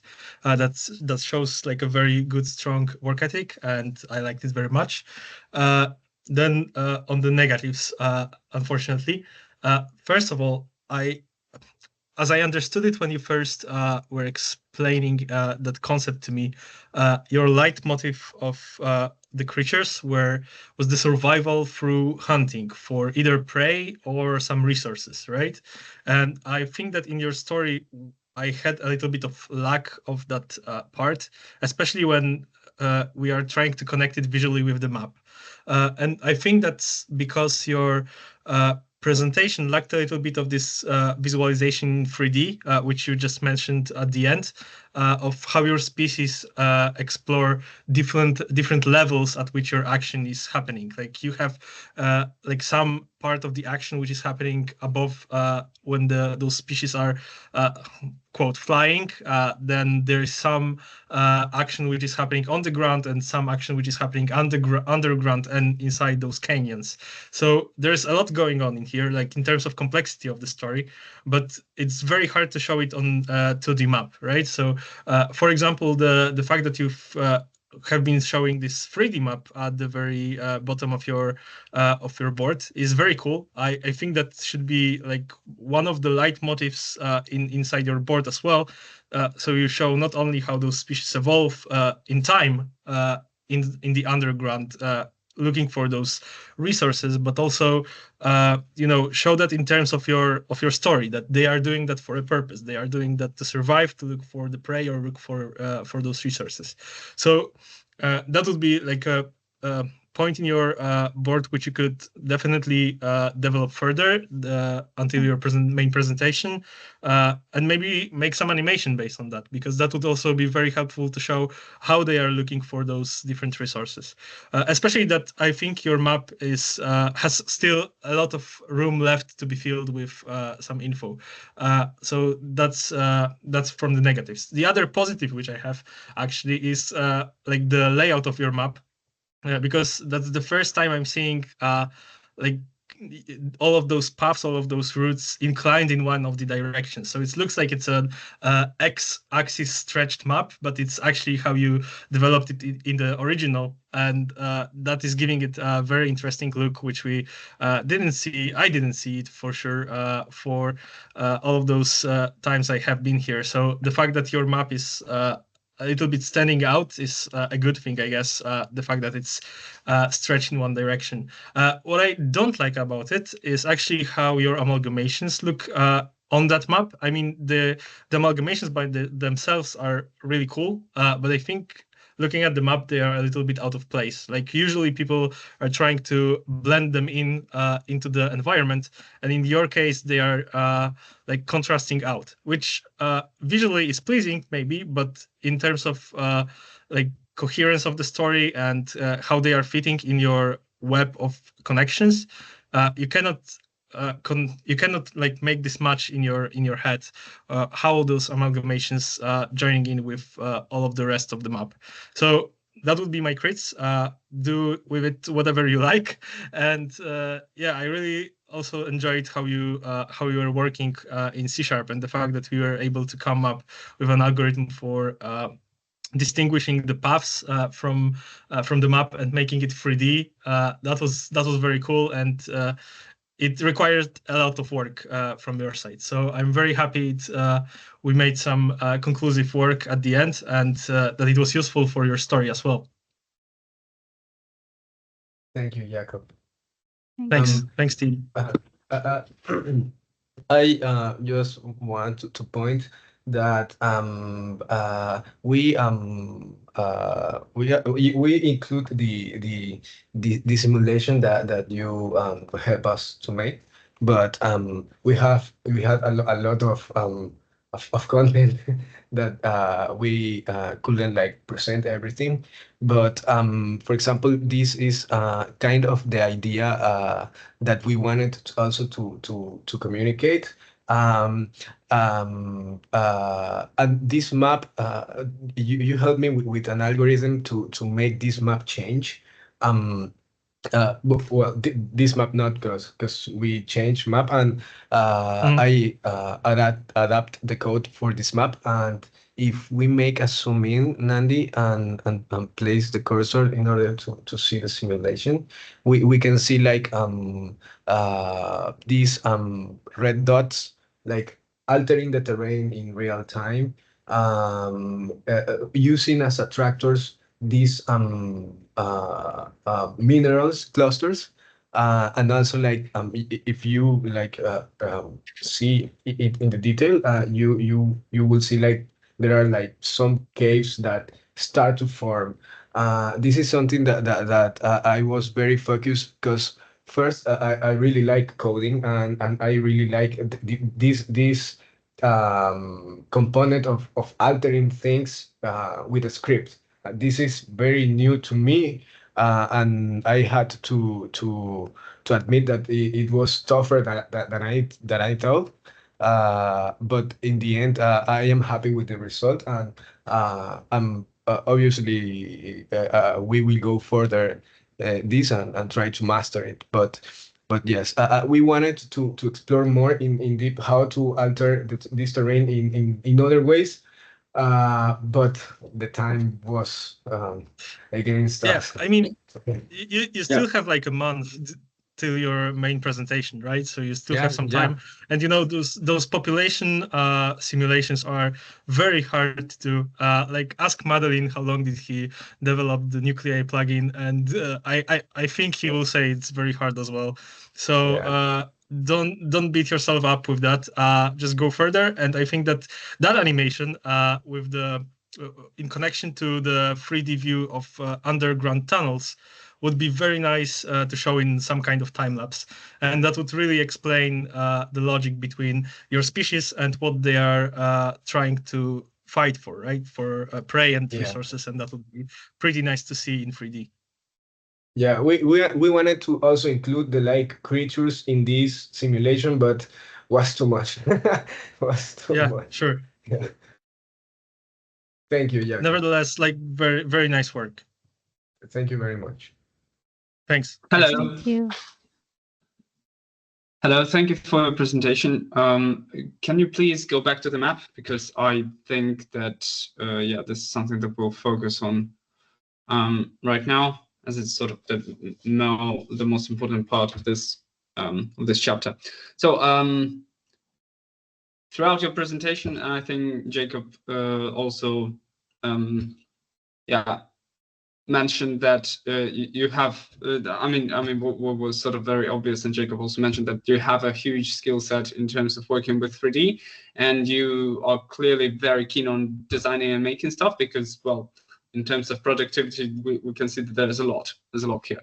But when I look at your map, I would say the first thing that comes to mind that it's not ready. It's just immature because there is a lot of stuff here, but it's not coherent in any way.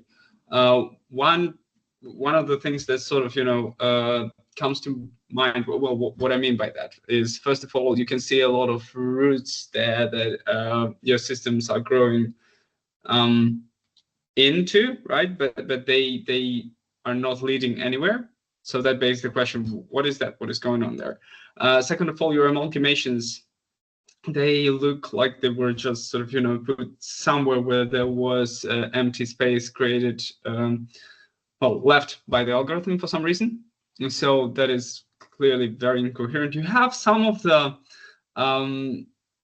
altitude information there on your map, but it's, well, just it is there in some places and it isn't there in some other places. So I guess what you need to do here, and what it seems to me that you lack here, is a clear idea of what you want to present. Because, well, once again, what I see is that you just generated a bunch of stuff. You based it on some data, of course, and you based it on some concept, but it's just a bunch of stuff was generated and put in different layers on the same place. That's why it's so incoherent. So what the next step would be, and that's why I don't want to say that, you know, this is intrinsically bad or something. I don't know. I cannot see here whether this design is good or bad, whether it makes sense or not, because it's just too cluttered. So the next step would definitely be to start taking things out, right? So once again, you've generated a lot of information there. Now you need to only leave the essentials, as I think, Ricardo, you mentioned you wanted to have here to depict only the things that actually need to be there for one reason or the other.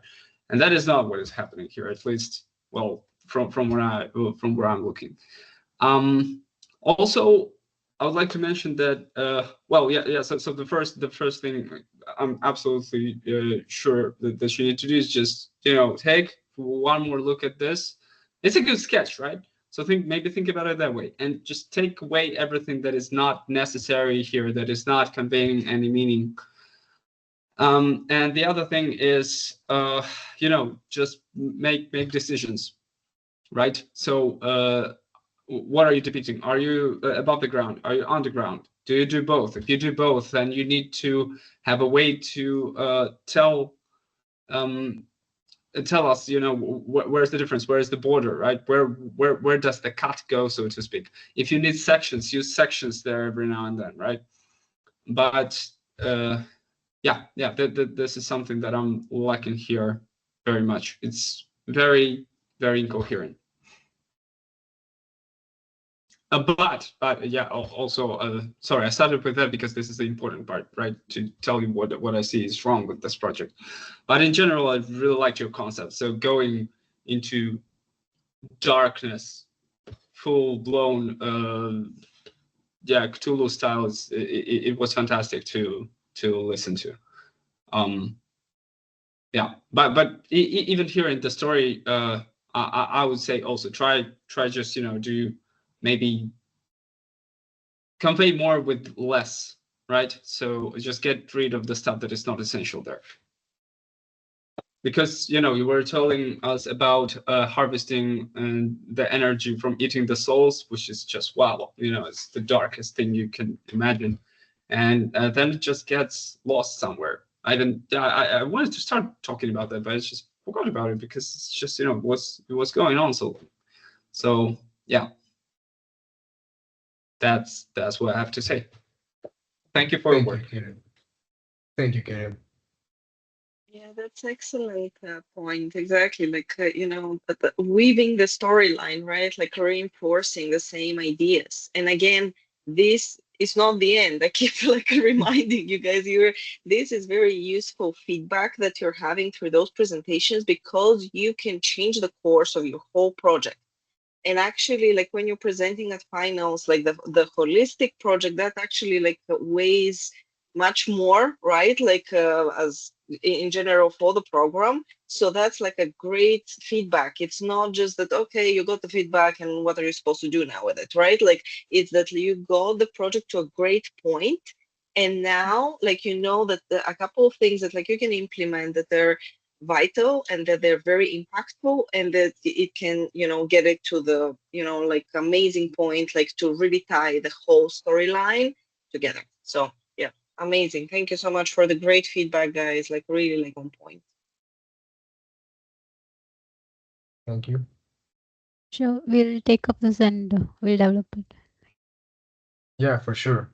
We will take everything that every feedback in order to correct what must be corrected, and yeah, thank you.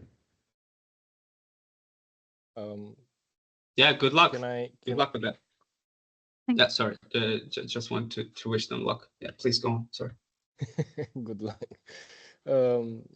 Yeah, so like first of all, I really liked Ricardo's voice when presenting. Very dark.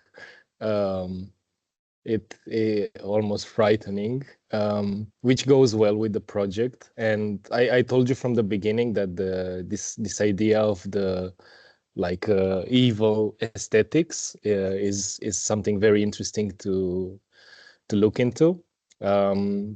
Now regarding the map, I mean, I like looking at not the final map, but the other things. Like you can keep it here, but I'm just saying, like during the presentation, I think you have some brilliant moments. It's just that when you start composing everything, they don't connect that well at the moment. Like Kirill said, and I think it's clear to see. And so I mean, it's not so hard to fix it. It's just like, because at the same time, I feel like you really tried to use like your presentation was following a clear logic. So like in your mind, the logic is very like it's there and you're following it and so on.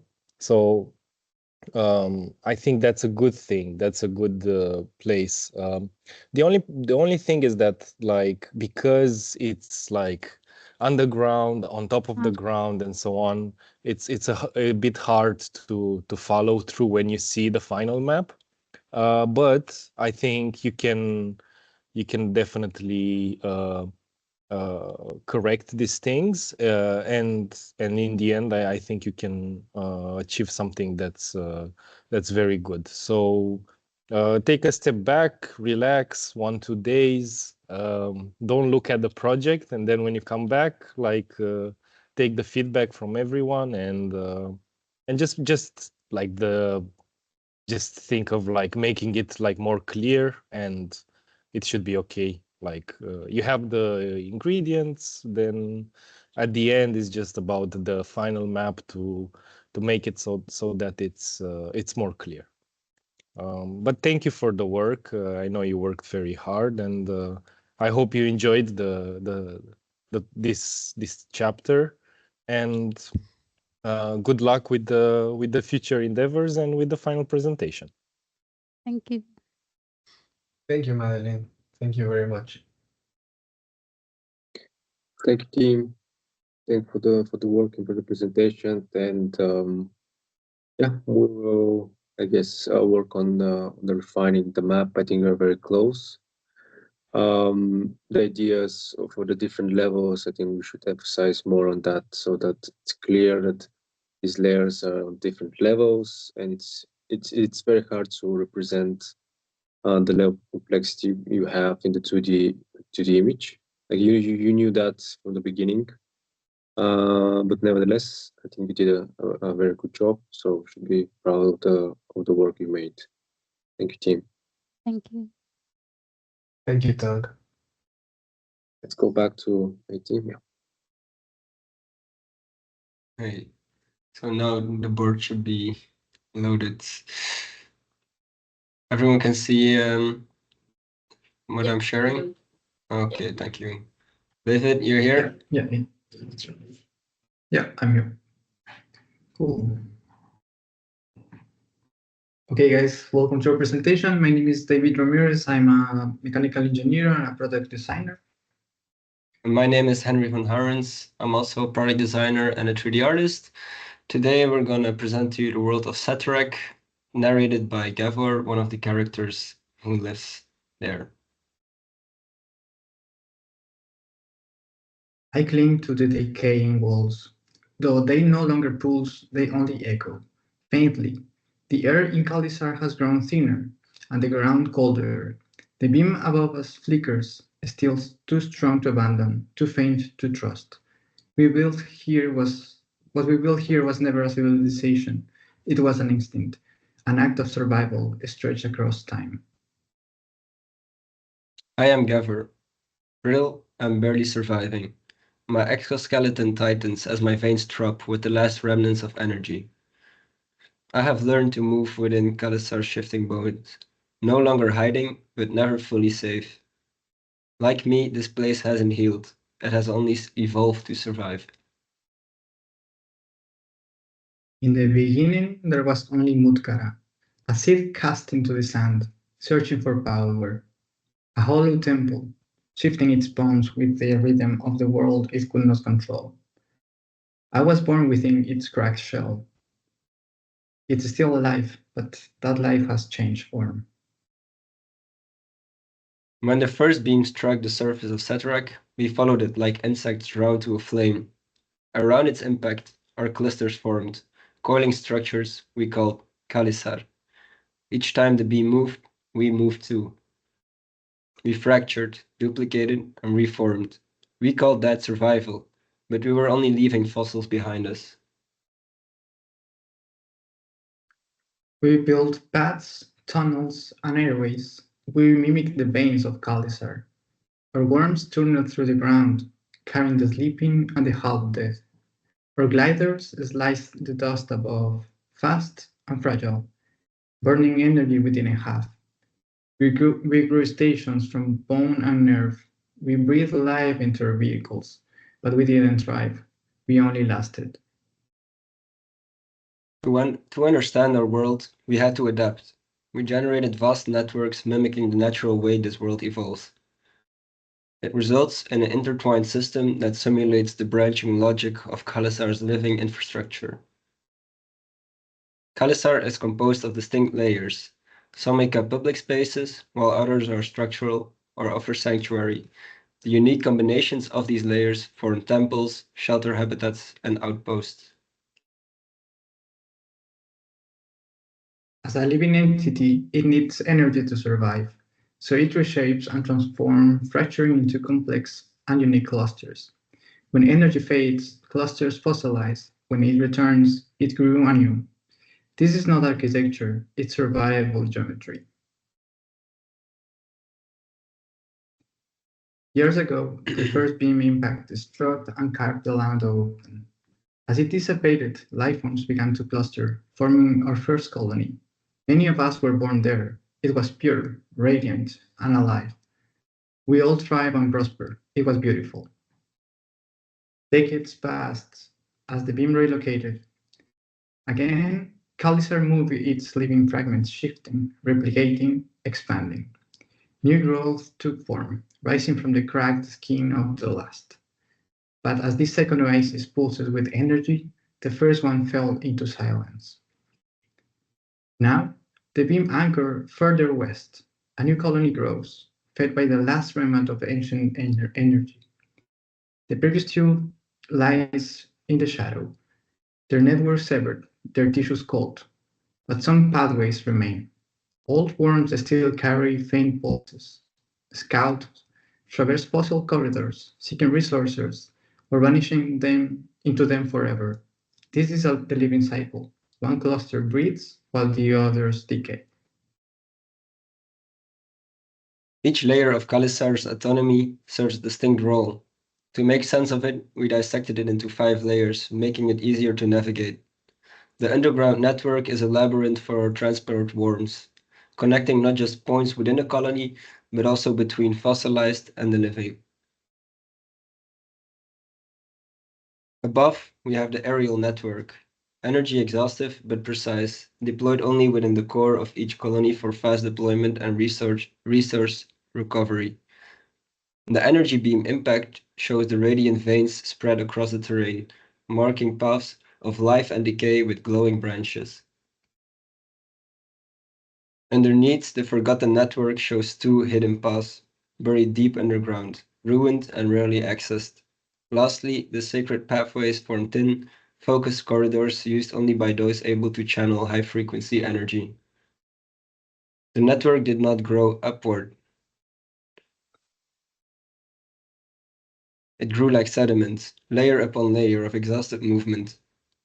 Each expansion drifts westward, chasing the celestial beam as it reappears. This is not design, it is erosion. Our cities deteriorate into each other, each new one less certain than the last.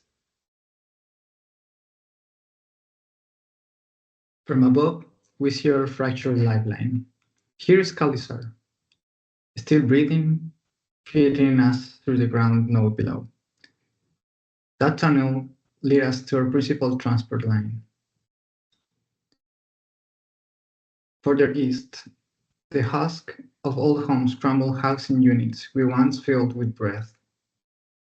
And the outpost branches, they remain, waiting for the wings that rarely return. This is Setrak, our home. The entire surface that we know is carved by time, fractured veins, fossil trails, radiant scars, and dead bodies. 3 great lines stretch across the crust, each a memory of the beam's passing. Zoom closer. Sacred nodes, broken homes, hallways pulsing or hollow. This isn't a city, it's a wound. We built a world not for comfort, but for delay. Every fossil, every tunnel, every decaying bridge is not a monument to progress, but a refusal. We refuse to vanish. I still walk these corridors. I see memory sealed in stone. This is Setrak, a planet carved by light, a map of failed salvation, the last breath, frozen in dust. Thank you.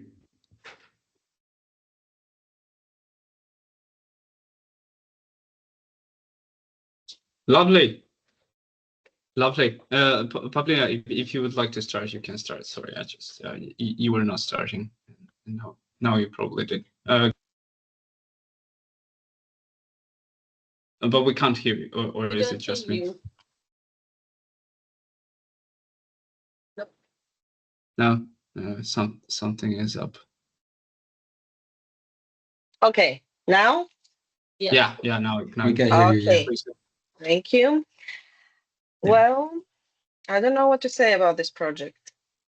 not only it's absolutely beautiful, but it's just amazing. Like I'm with Kirill, I just couldn't wait to say that it's absolutely fantastic. I'm so proud of you guys. It's absolute beauty seeing it, but then all the layers that all the storyline are being conveyed through the map, through the world that you're creating. That's exactly what this chapter is about. It's a great example of absolutely everything clicking together from the first idea to really now the cosmos being beautiful. I'm speechless. Insane, amazing. Kirill, go ahead, continue. Thank you. All right. Thank you, Bobby. All right. Hello. Thank you very much for the presentation. It has been easy and very amusing to follow along and to listen to your story. Nice work on that one. Nevertheless, I would like to understand a couple of things about your overall master plan. So first of all, why are the forgotten network? The forgotten networks. Why are they so visible here? What is their importance? Why do they only have this historical meaning that you said? That you mentioned sort of in the very end, that this is the testimony to you not to the species not giving up and moving along with the life source for it, or is there some more meaning in this? Yeah, well, for the concept, we kind of developed this idea where this must have been like a very wealthy civilization once this energy thing was sufficient and you didn't have to be close to this actual source of energy that was dying out. But now, since it's already passed so many generations, kind of they are dependent on this last beam of energy that strikes the surface, which makes this network of the civilization that once was kind of map out as in a way that it still influences the landscape, but it's actually also kind of part of this fossilized identity of the living structures that are now also dying around it. So I mean, yeah, I think it's just an indication of what used to be and the greatness that has fallen. Yeah, but is it reduced by the new civilization that sort of grows? For example, when the beam travels and we get to the point, so for example, now the new colony is there where the forgotten net is still, apparent, right? Do they reuse it in any ways? And if they do, then maybe that could be depicted on a separate map or something, but once again, I just don't see other meaning than the historical one for those forgotten networks, but they still get a lot of how do you say they're still quite visible on the overall map, right? So which means they are important, and the question is why exactly, right? Well, maybe David has a different opinion on that, but for me personally, I think they add this H character, which I really enjoy. I think it would otherwise be a lot more black or less detailed, but maybe David has some other opinion he wants to share about that. Yeah, I mean, I don't know. For me, it's like what Henry was saying. In a way, these pathways are not necessarily use are the main ones, but they are part of the history of this species in a way. Basically, this species mostly move using these big worms, but this I saw more of a pathway of walking thousands of kilometers in the desert, trying to get into something, exploring the other part of the world that they don't get to be. They don't get to grow around. So for me, it's that way. Yeah, I see. It just seems to be that if the beam really travels, then at least that's what once again maybe my interpretation is just forces me to find some explanation for how are they used here by the new iteration of the life form. So once again, that's why I maybe thought that they might be reduced since they are so apparent on the map. And the other question that raised sort of my attention to the inconsistency here is your aerial pathways. So why are they like this? They don't look like aerial travel at all. They look like more like root systems that that sort of grow out. They're quite short in comparison to your on the ground traveling systems. So why is that? Yeah. Basically, like our vehicle, they consume energy, and the lower goes, like this energy that is coming from the sky is like fading away. So these aerial vehicles consume a lot of energy. So for them to use them, it's like not for long distance travel. They don't use that exactly. They more try to move across like the main colony. So for distant travel, they use the worm, which is like a bigger.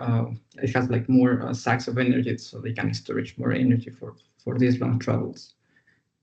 So basically, yeah, they use it more inside the colony. So it's like always inside of colony, we have like this main tower, and these little branches that they go around. So here, for example, you can see like it's the yellow network in this image.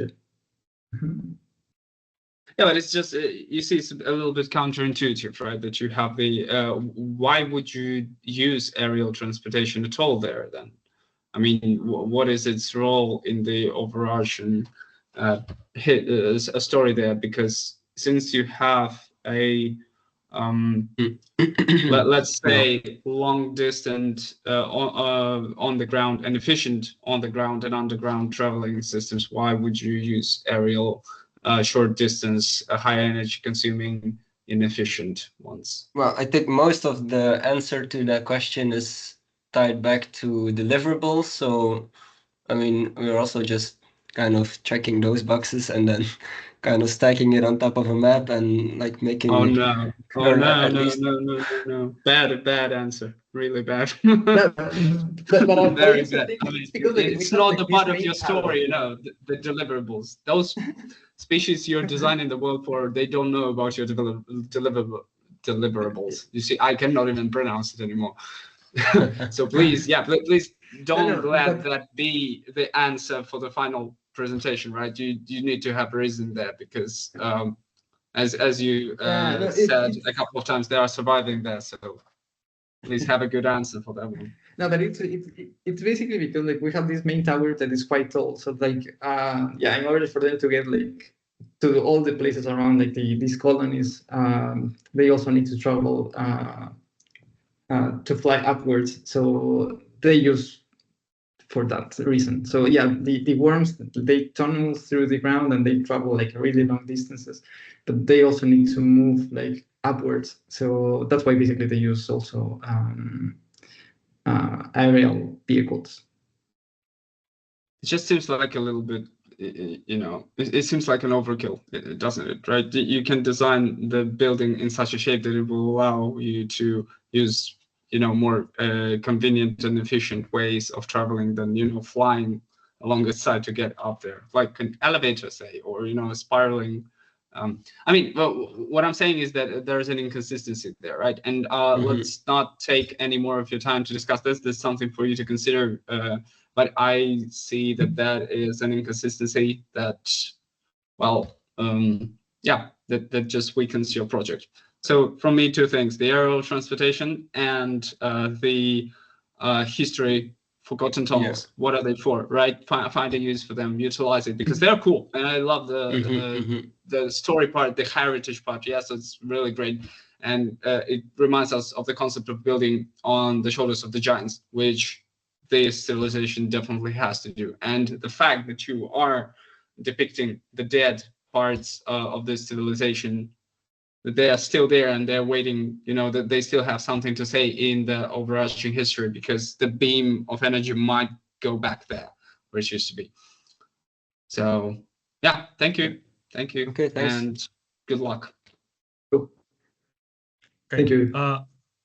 I also very I also like very much your history of this generational decline of your next epicenters of life. It's like a cycle of life in urban scale, where this beam is traveling where the next epicenter of your life is, and that's very cool. I also liked your inspiration with these archaeological fossils of this, I don't know, crustaceans is a word for it, like scorpions and or lobsters or something like that, and Yeah. that is a pretty nice inspiration, to be honest. I really like that all of your amalgamations are placed with some purpose, with the distinction to the active ones and inactive ones, depending on where your light source or beam source is.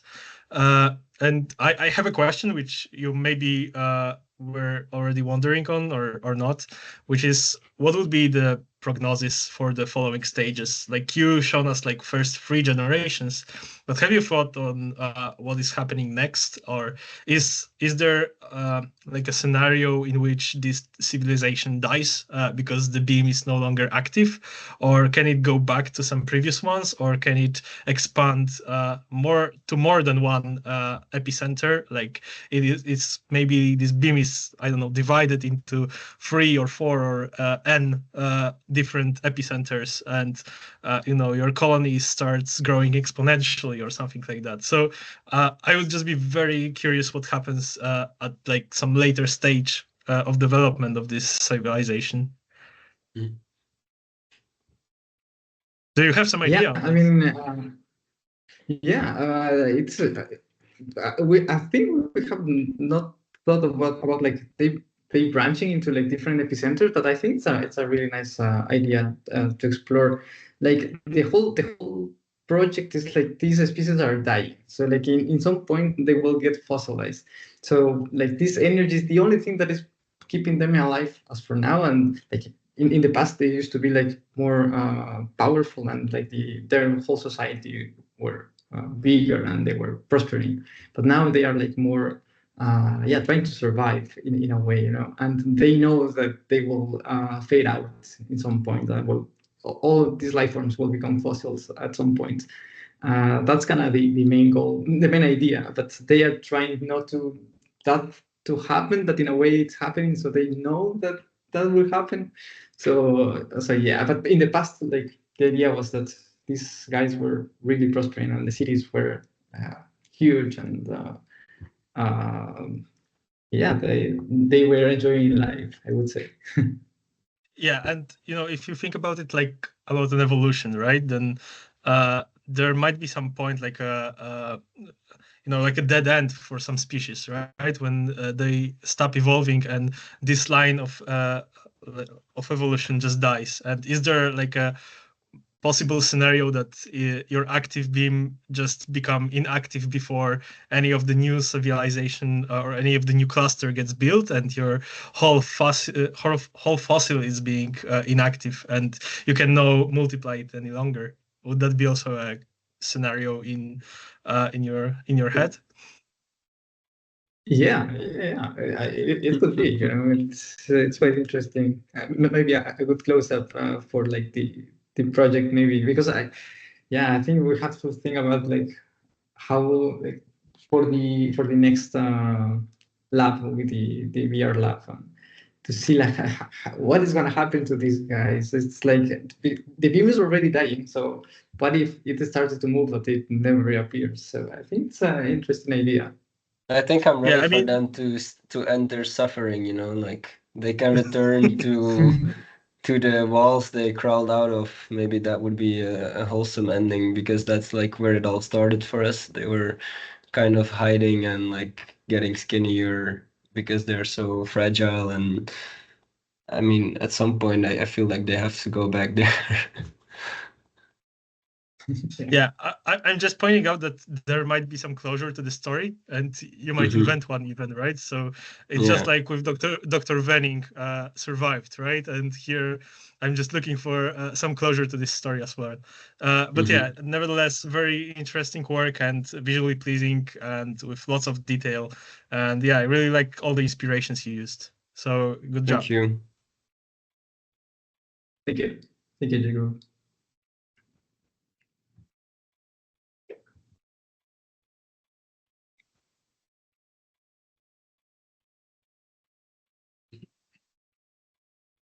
Hey, so very nicely done. I find it like it's one of the clearest maps so far, and I love the fact that it has this very intricate parts. The more you zoom in, the more layered it becomes. But at the same time, looking at it as a whole, it makes sense. And guys, you've done a lot of progress since we saw each other. So I'm I'm very, very impressed. Congratulations on that. Thank you. And yeah, I think you got some great feedback. My feedback is that I'm happy with your project so far. And I would like to congratulate you on the work. It looks amazing. So good job. Thank you. Thank Yeah, you. it took a while to get a hang of nuclei, but it's really amazing the things we ended up being able to do. It's so cool. So thank you also for that. Yeah. Thank you and congratulations.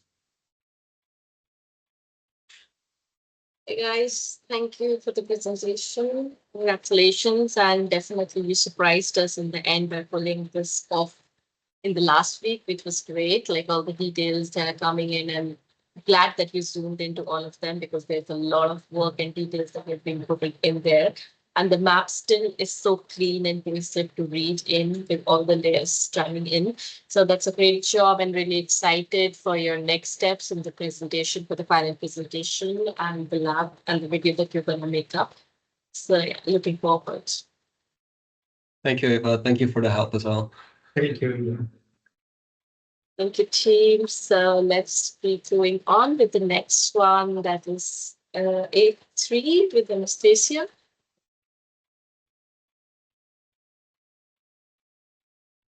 Hello.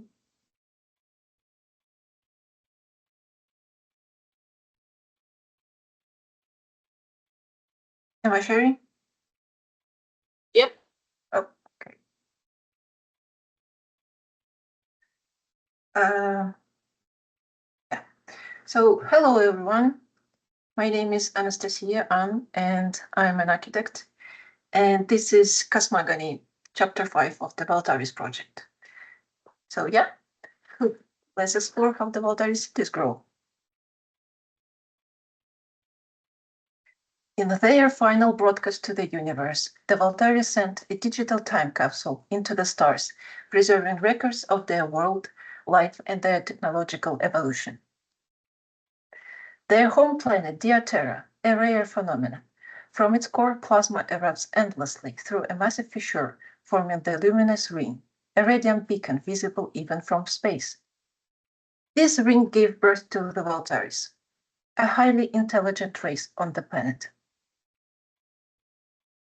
Inside the digital capsule lie schematics of the Valtaris mechanical exaframes, a plasma-powered bodies, housing a biological core, an abundant symbiotic creature.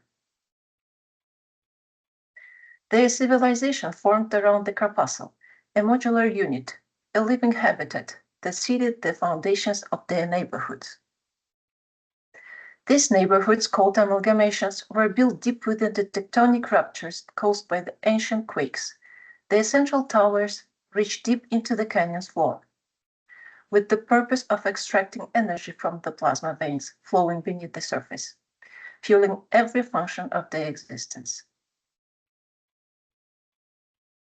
To sustain movement within the cities, the Valtaris engineered an intricate system of transport. It became the nervous system of their civilization, linking parking structures, transit hubs, and terrain itself. But the digital capsule also carried a warning. An alien object struck one of the planet's hemispheres. It brought a spreading black plague, barely contained by the power of the ring, In pursuit of knowledge, the Voltaires pierced the ring to study the plague, but instead unleashed it. The result was catastrophic. Darkness swept across their world. Their final message is clear. Remember us, but do not come to Diaterra unless you wish to meet the same end.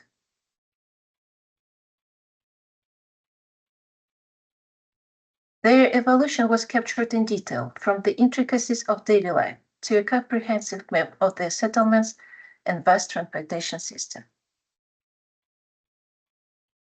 This is one of their territorial maps, preserved within the digital time capsule, depicting a city composed of interconnected colonies across the fractured surface of Diaterra. Each colony is fully self-sustained. Because of their autonomy, Voltari cities have no centralized core. Their layout follows energy availability, not hierarchy. Plasma is the life-sustaining force on Diaterra. The planet's core releases plasma through the high-pressure fissures and underground flows, making canyons the optimal sites for the harvesting and settlement.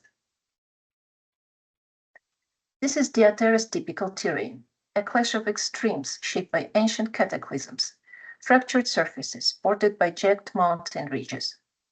Below the valleys lie vast rifts opening into the deep layers of the crust. In these rifts, the Voltaires construct towering plasma harvesters, deep drilling structures that extract energy directly from the underground plasma flows. Colonies emerge around harvesters, growing outward in modular clusters. The energy they extract powers construction, life support, and integrated systems. Each colony is equipped with a localized transit network, facilitating movement between its modular districts. Research aircraft are launched from colonies in all directions, exploring the surrounding lands. They scan for favorable conditions, mineral deposits, and new opportunities for expansion. Beyond the internal networks, a high-speed intercity transit system spans Diaterra, designed to carry both passengers and cargo swiftly across great distances. It links remote cities into a unified grid. Outside the colonies lie peripheral public complexes, essential infrastructures such as ore mines, and research stations near Geysers lakes. These facilities operate with independent networks, detached from the colony grid. The Voltaire's urban logic, from plasma currents beneath the crust to fully operational interlinked settlements above, manifests as a self-organizing framework where infrastructure grows in response to energy conditions and special demand. But how do Voltaire cities grow? Initial colonies emerge near swallow plasma veins, each linked to nearby ore recovery units. After that, transit grids and research roads begin extending outward from colony's core. As colonies expand in all directions, energy delivery to peripheral zones becomes inefficient, prompting the formation of additional colonies and initiating long-range connectivity. Infrastructure gradually scales with demand, both local and regional. On the last phase, a full-scale territorial system emerged, reaching beyond map boundaries. This territorial deployment sequence showcasing the chronological visualization of layered expansion, plasma access, and interlinked mobility systems. The construction of each colony relies on the strategic use of core structural blocks. Each of them is a modular unit designed to be extended, combined, or repurposed. As these adaptive elements connect and accumulate, they form clustered assemblies, which gradually evolve into fully developed amalgamations through the integration of additional functional modules. No two amalgamations are identical. Each develops uniquely, responding to the functional demands and spatial logic of its colony. Central energy towers surrounded by layered functional modules together form intricate metallic structures where infrastructure, production, and research systems operate as a single organism. What began as isolated colonies in search of energy became a planet-spanning organism, a civilization wired into the veins of the Terra itself. Thank you.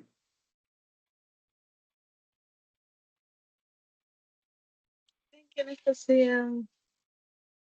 Beautiful work. I love, like, your superpower, yourself. Creating all those assets, like taking this project on, like, and really champion it. Like, the work is incredible. I'm, like, so happy, like, to see, like, how you're literally thought through every aspect of it. Like, like, you're really, like, again, like, thinking about, like, the energy, like, how really, like, it drives, like, the whole logic of your systems and your world. And I think that, like, it's really, like, I'm so happy, like, really to see, like, everything, like, coming together in such high quality, and really enjoy the story and enjoy the visuals. So yeah, for me, it's really, like, a great congratulations for the hard work, and really for championing this project and to bringing it to, like, its full cycle. Thank you so much. Thank you, Paulina. I'm really proud of you. Thanks. Hi. Hi, Great job. Hello. Hey. Great job. It's been very, very interesting to see the final presentation right now. And well, great work with 3D. I think, at least, I really loved you visualizing, and well, at this bit where you were saying that now no amalgamation is the same.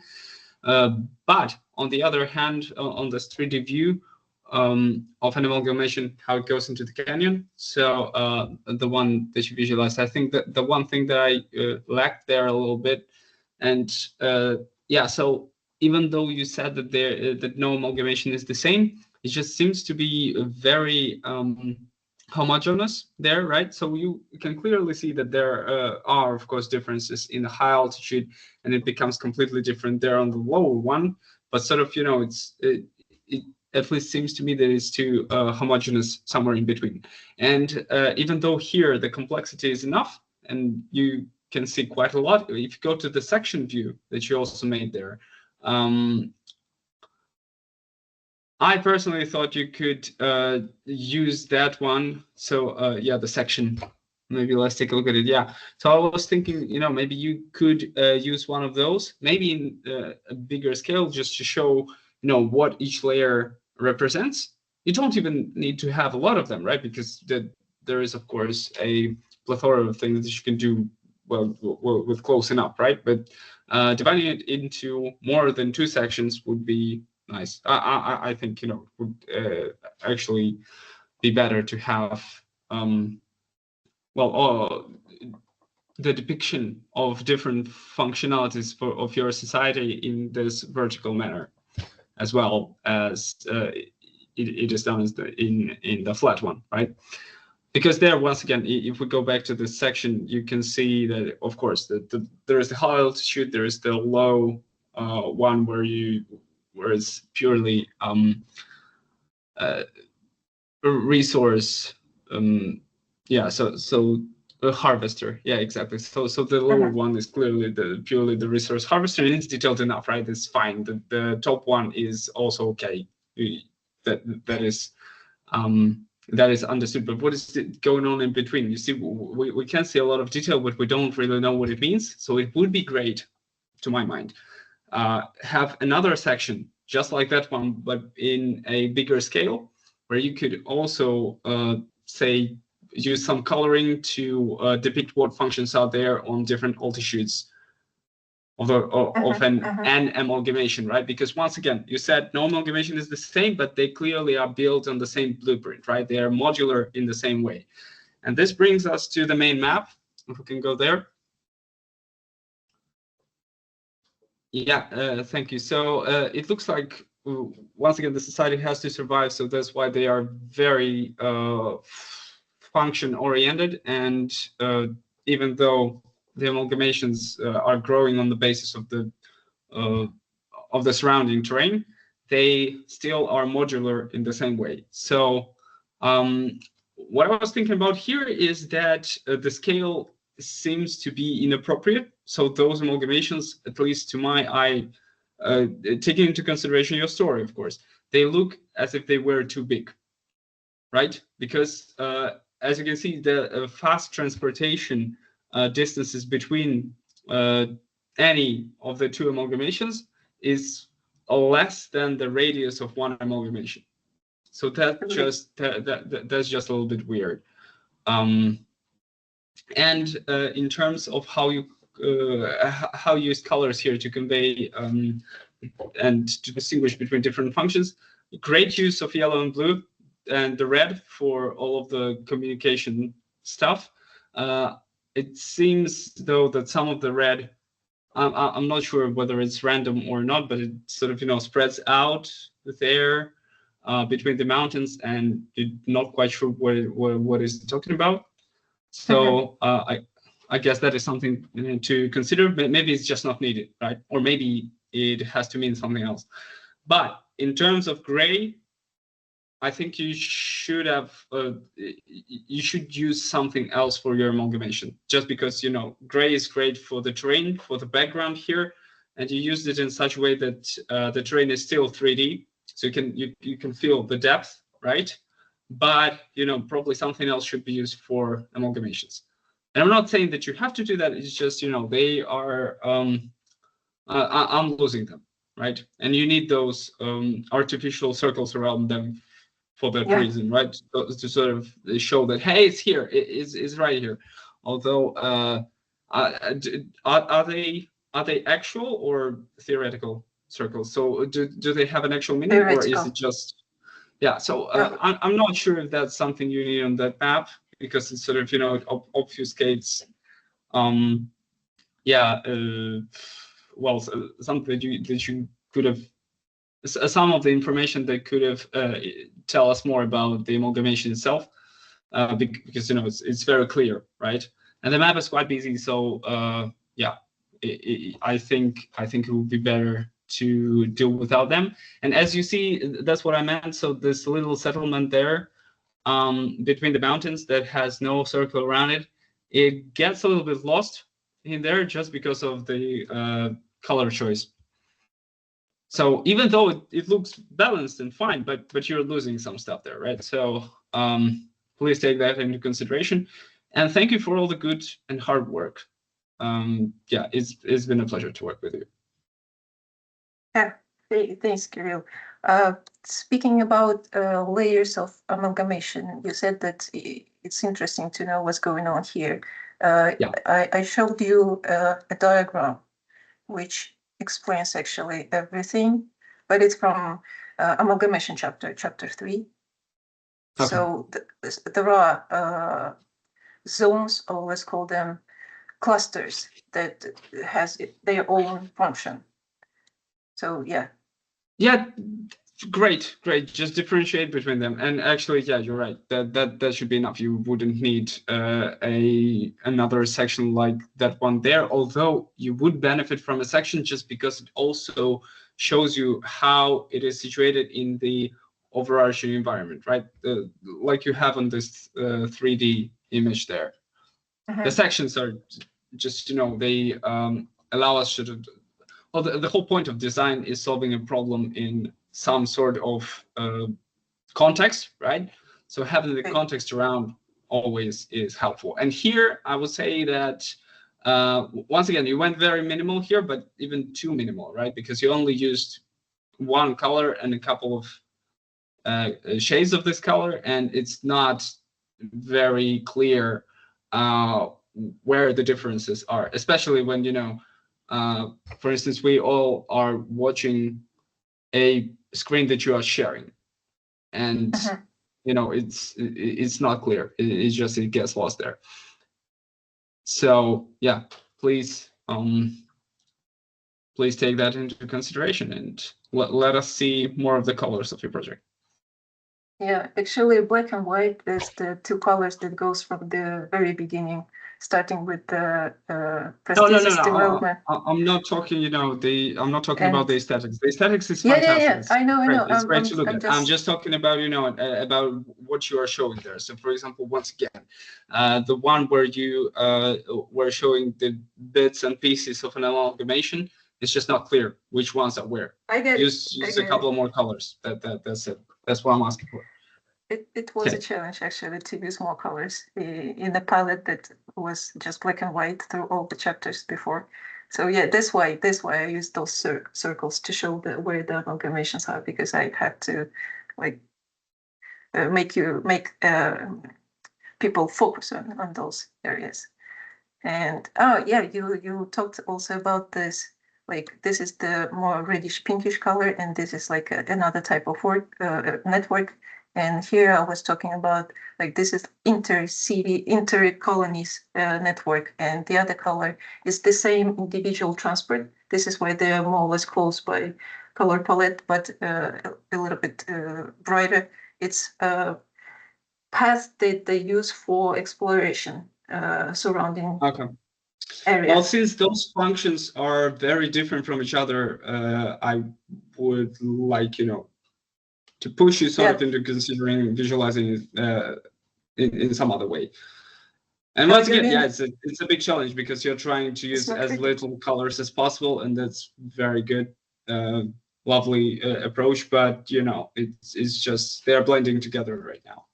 Oh, really? Maybe it's on your screen. I mean, on the overall map. Okay. I'm talking about on the overall map, right? So it's they are distinguishable if you really take a closer look, but they are sort of too close to each other.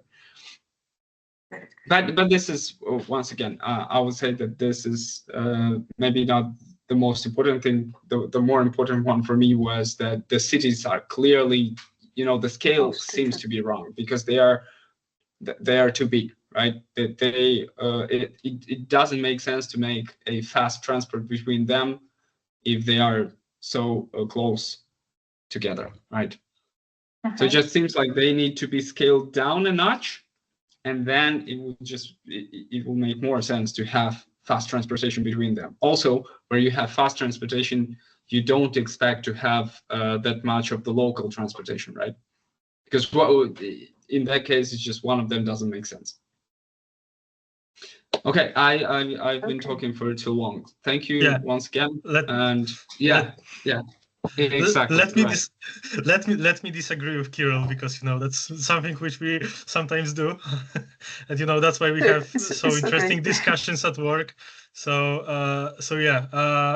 Because Kirill said that your map represents those amalgamations scaled up, right? And I understand. I think I understand that this kind of a graphical language that would go with like an appearance of a topographic map. And if you go for a track in the mountains, right, and you have a map which shows you which trail to take, and you, for example, have some, a summit or a castle on the top of a hill or a windmill somewhere along the track, you don't usually see them on the map with their appropriate scale. You see them as symbols, right? So I understand that in case of your map, those amalgamations are also shown as symbols, not to scale, right? And I think it matches the appearance of your map, the overall look of like these topographic maps, where you can see all the isolines of the terrain, etc. So I think it really comes together, even if those are scaled up and not really up to scale with comparison to the lengths of your high-speed routes. So that's why I don't really think that you should really scale them down. Maybe it is the case of making it more clear that they are not up to scale. From other things that I really liked your project is that you really have like this realistic modular spacecraft inspiration, and it's very cool. It's looking like International Space Station, but with lots and lots more of modules, which is very cool. And in the sections, you show those modules going down to the ground, where it looks like a little bit like ant colony, like looking for these energy sources for these plasma roots. That's also a cool analogy, cool inspiration. In terms of your map and the development, which is shown in animation, I also like the fact that it's looking very similar to a real urban development, like how similar it is to the to real urban development, especially in like ages ago in Europe. It looked pretty similar, that you have like emerging cities, a couple of them, and then the peripheral routes around those cities, and then main routes between towns. And you know, this order in which they happen to become like, I don't know, main places on the map with some trade and, you know, law and etc. So those main epicenters on the map, then they are being connected exactly like you're showing here. Like we have those routes which are connecting those towns together, and also the routes which are in the suburbs of those towns, and that's how those towns are expanding. So that's looking at it a very something which you see very similar in real urban development. And that's that made me think, like, if we connect those two ideas together, that those modules looks like modules in the space station, and you know, how the development of them is looking similar to how humans really develop connections between cities.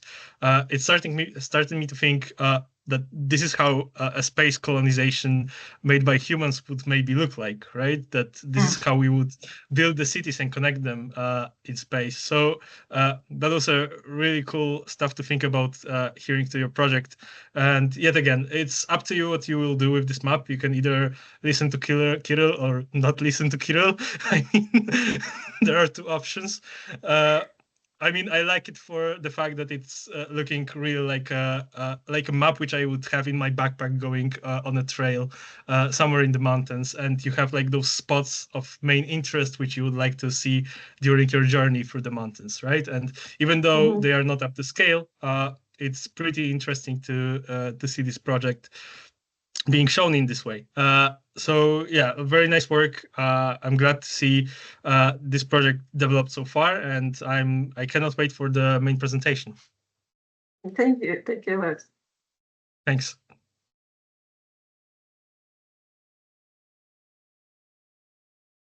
Congratulations on the project. I agree. It's very clear, and it shows that you're an architect. Like everything is so strictly, you know, like the storyline is so logical and everything. So I love that about the project. The graphical representation is absolutely perfect. Like it's so visible. So very nice. The amalgamations look very good. Although I agree with Kirill, it's kind of confusing that they almost seem like they're a bit too big compared, like in terms of scale. So that would be that. But yeah, the rest is it's very beautifully done.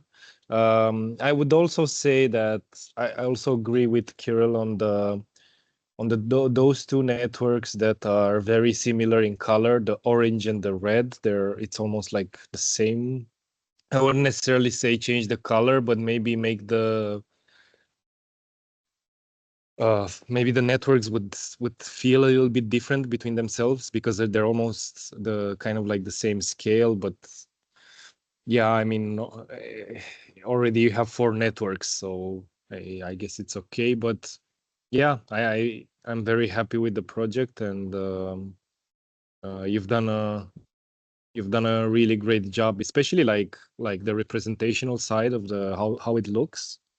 It's very clear, very I don't know, very essential, and I definitely like that. So yeah, like great job. Thank you, Madeline. Congratulations, Stacia, for pulling this off by yourself. Like, definitely you're a powerhouse, and you have a very logical reasoning behind everything that you do, even like the terrain.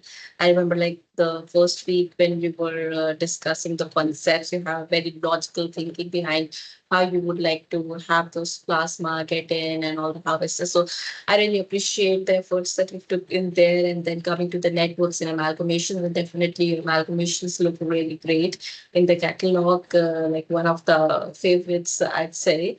And the map looks very graphically, very, very readable and amazing. So good job on that.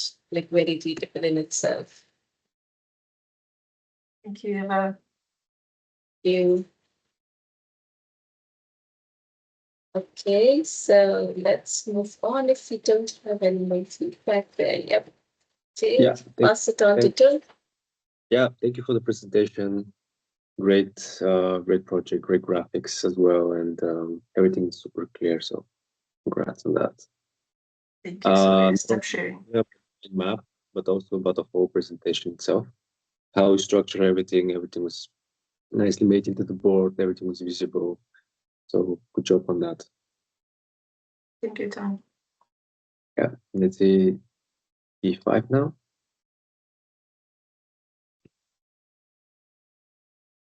Hello, Yeah, hi. everyone. Hello.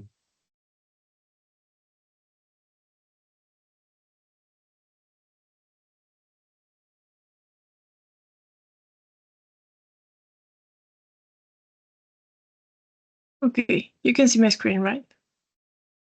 Yes. Awesome.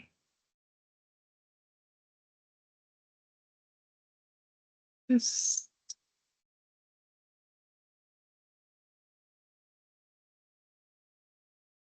Okay. Well, hi, I am Adriana Toski. I'm a landscape-focused architect and aspiring engineer. Hi, I'm Heather Blakey. I'm a sports product-focused industrial designer. And we are going to present Tempest Keeper, Cosmogony. Relentless storms carve their path through the rugged terrain of the world of Anetra, sculpting mountains and valleys under the force of wind that seldom rests.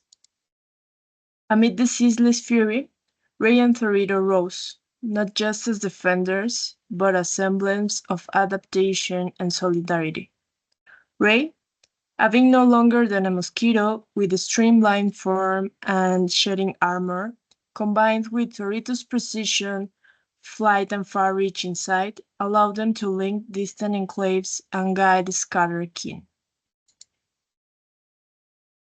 They adapted to this world, battered by endless hurricanes, with their first shelters, the Storm Temple, these structures which evolved into germinating mechanisms of their future settlements. These settlements would later became Rafika, an amalgamation of shelter, germination, and resource systems, a collective form designed not for individuals, but for coexistence and adaptation. Here, spores spread and flourish, growing into living systems that expand and adapt, anchoring itself securely amidst the ever-shifting flooded landscape. To go further than their own wings can take them, there are the Serpent Trail and the Sparrowhawk, two radically different forms of transit that work together. The Sparrowhawk darts through the storm's chaos, bonding rider and steed in a precise aerial ballet. The Serpent Trail weaves like a living thread along the settlements, built not through brute force, but through coherence with the storm's path. To expand Rafika as designers, we listen to the land, the wind, and the systems of nature. We turn to non-human intelligence, says spine mold logic, ant path simulation, and bioclustering algorithms to reveal how a city might grow. These processes didn't just simulate movement, they embodied how spores might travel, how wind might guide, and how shelter might emerge. The result, a multi-scale transit path growing like a nervous system across the mountainous islands of Anitra. From the DNA of Rafika, we created a catalog of amalgamations, each cluster composed from base function parts, including resource refining, shelter, anchoring, public space, solar collection, germination, and water management. Using clustering and gradient deployment, we created 8 specialized configurations. Some are strictly utilitarian, while others are full spectrum neighborhoods. Structures across the greater Raffagan Islands were computationally deployed based on elevation levels, measured in vertical terrain units. On the sea level, sponge dams absorb flood water and solar arrays collect power. The resource refineries transform mud and water into fuel. The budding settlements bloom fertile on the ground, and the mid-stage settlements like Rafaga support the population to grow. Horizontal settlements on the other side take advantage of flatter spaces on the terrain, and vertical settlements reach up toward the sky in smaller perches.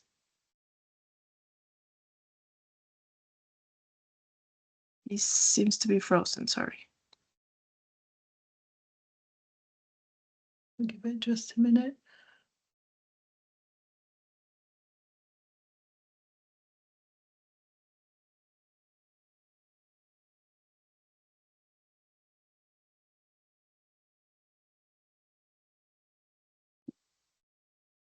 Let's see.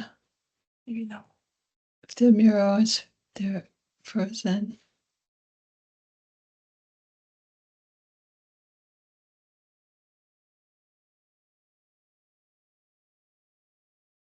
There it is.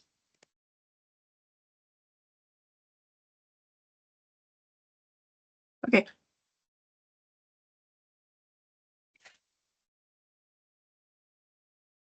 The master plan reveals the greater Raffagan Islands, an archipelago surrounded by turbulent waters, studded with peaks and ridges.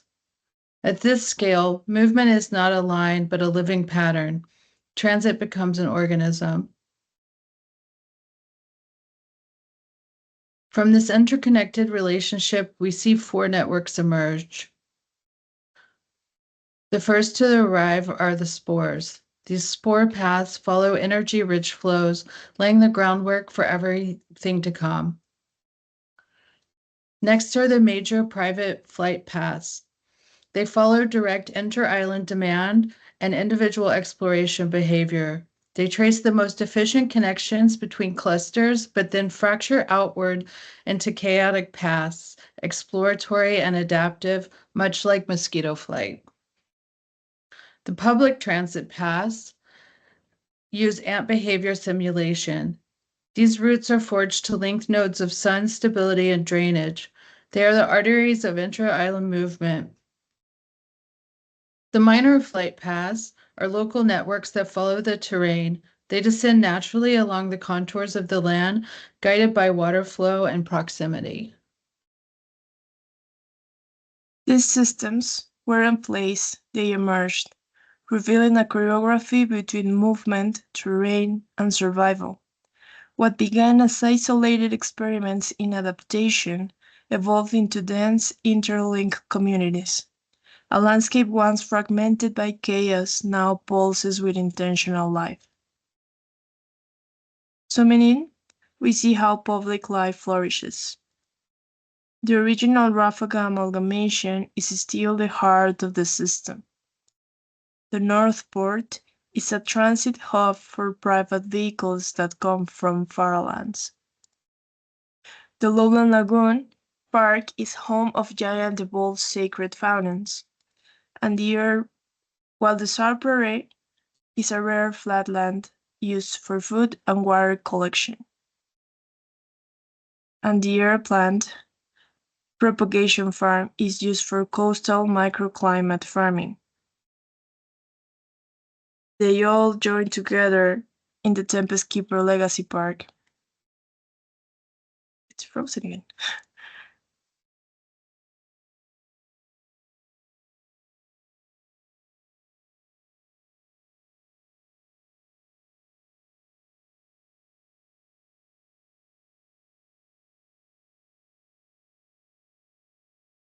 Okay, sorry for that.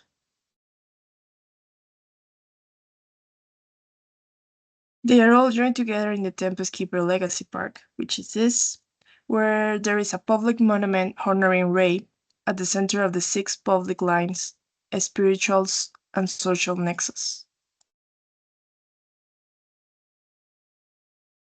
Across this chapter, we traced Rafaga's transformation from an isolated sanctuary to a thriving network of settlements, born from deep listening and design attuned to nature's rhythm. The storm, once obstacle, became oracle. Ray and Thorito did not conquer the storm, they collaborated with it. From their path emerged Rafaga, and from Rafaga, a symphony of settlements unfolded across the world of Anatra. Through decentralized and elevation-based modular planning, biologically inspired simulations, and adaptive transit systems, the Rafagan network evolved into a resilient multi-scale organism. In a land where the wind is teacher, sculptor, and signal, this world doesn't resist the storm, it grows with it. Thank you. Thank you.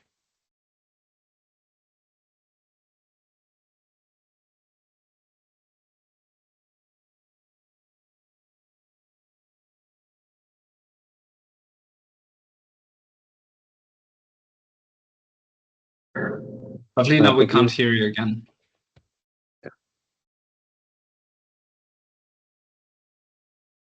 Okay, now you can hear me. I'm like going full on, like on my own. Perfect. Well, I was just saying that I'm super excited. Like I'm so happy to see like this project like come full cycle, beautiful work. I'm very excited about this map that like you're showing and like how you're calling out like each part of the system. I love that you're like thinking, like about the functionality, about the different zones. So it's exactly like what this, chapter is calling for. Can you zoom in into that map, like that we are calling out, like each part?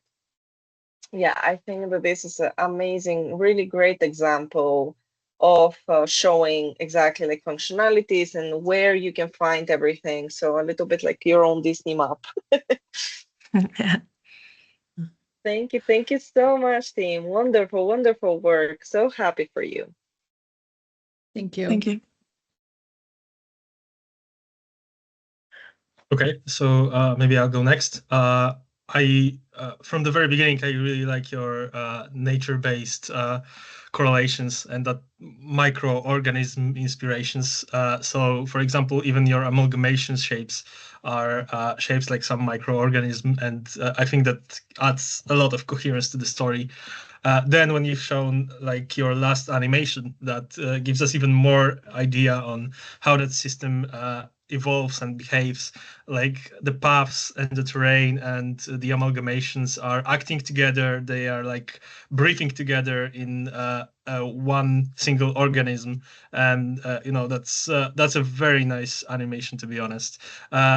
Additionally, your color palette is also stunning. So that is just everything adding up to the visually pleasing. Everything that you output here is like very visually pleasing. So that's very nice. But like my main approval for you is for the C# code that we managed to do during our classes, because it's like one of the most complex algorithms we've done here at DesignMorphine, at least when I was teaching here. I think you should really be proud of what you've done, because and you should actually tell others a little bit about it, because we were able to make like a water flow simulation, and that is already a pretty complex algorithm to do. And you should both be proud for making that happen. And the fact that you were able to make a composition with that pattern which emerged of that is also shows that you are very mature designers. And I really liked working with you guys, especially that you did my homework. Maybe started a little bit differently. So there are two, we can think about the whole thing as about two concepts. So there is the context and there is the design, right? So something that you bring from yourself to the table. And well, maybe this was planned like this, right? Because once again, you are reaching for some balance here. You are doing something very that is supposed to be natural, right? This is the word that sort of comes to mind instantaneously. But the things that you bring to the table are not as visible here, right? So the colors that you use blend into terrain too well, so to speak. So even though on this simulation it looks fine, and I guess it gives us once again this very natural insight into what is going on. If we go to your main project, this problem is still there. Not main project, sorry, the main map, right? So the main map for that chapter. If we please go to the master plan, so to speak. Could you move that? Yeah, okay.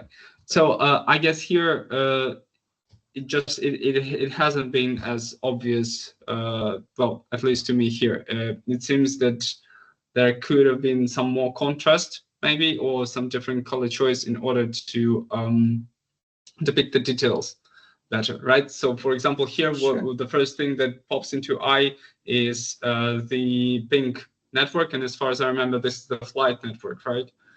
Yeah. Yeah, so in terms of the flight network, the one that looks genuine and sort of makes sense is the blue one, the private flight networks, right?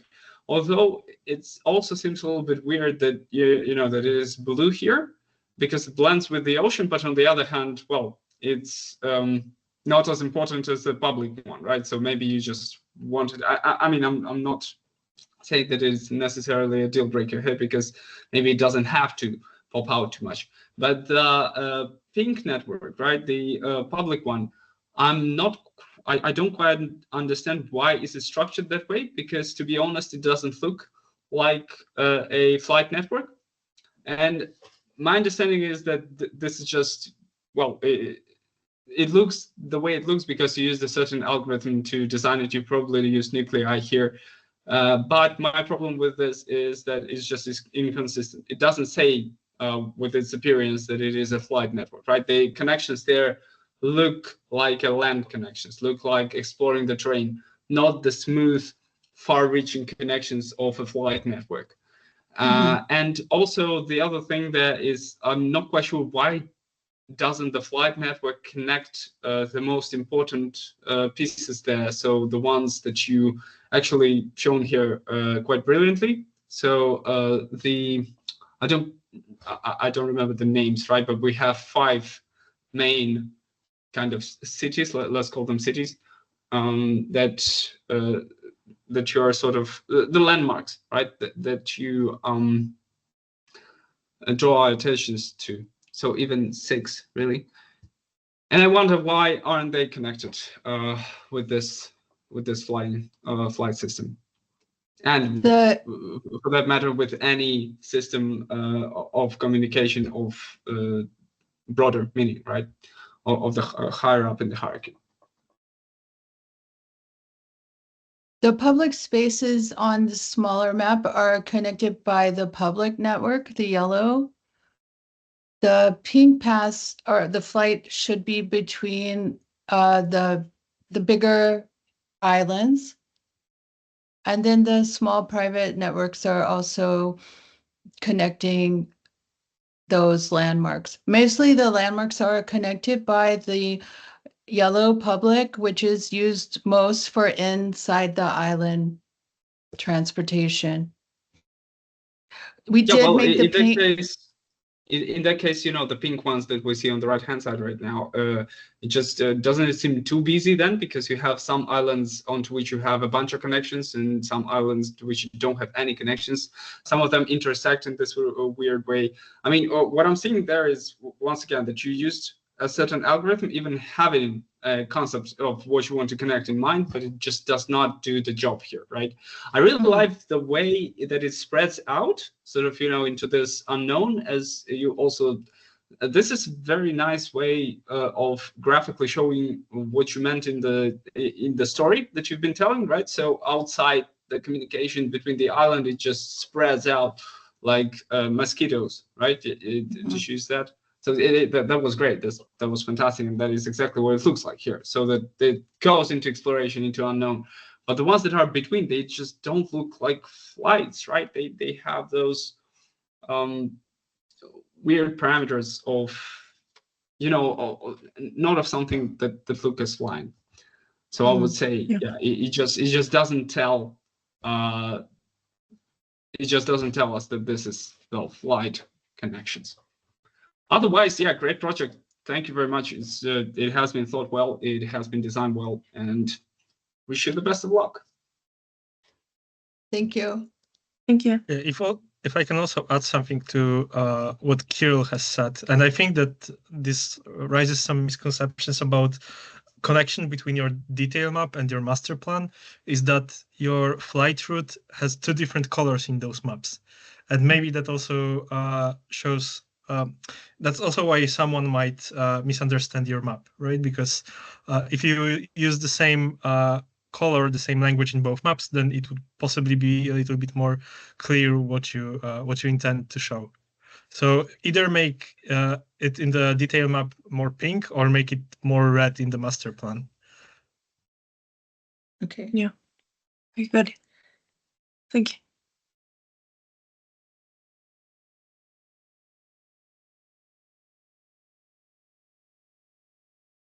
Hello. Very artistic, very beautiful. The networks are absolutely superb. They don't look like flight network. Kirill is right, but they're so pretty. I think also, like there's a little bit of a little bit more contrast would help, in the sense that maybe represent the islands a lot more desaturated. So we can, like the amalgamations, the yellow networks would pop up a little bit more. But I mean, I'm looking at this in two screens. In one of the screens, the one on, I don't know, the bigger one, I see it as like it's more like green, the network, and everything is more contrasting. On my smaller laptop screen, I almost cannot see the network, which is like, it's so weird that it's such a big difference between the screens. So maybe I'm thinking that maybe, your screen looks more like this one that's showing the contrast more. So I'm just saying that. I think you're right. Yeah, I think you're right. Like there is like some desaturation, like from my side also, right? Like, and just like the sharpness of the lines and the work. So yeah, thank you for bringing this one up. Good point. But anyway, like, I mean, it's superb.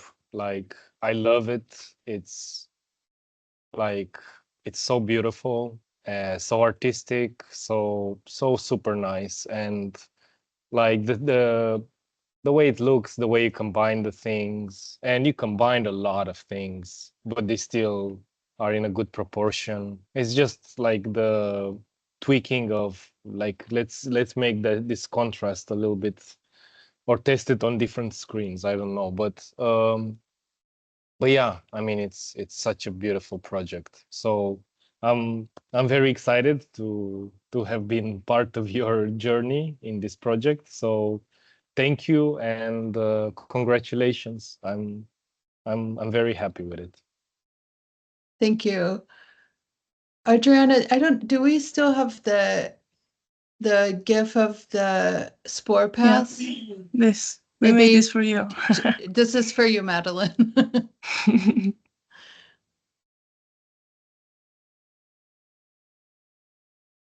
Yeah, that's only the spores.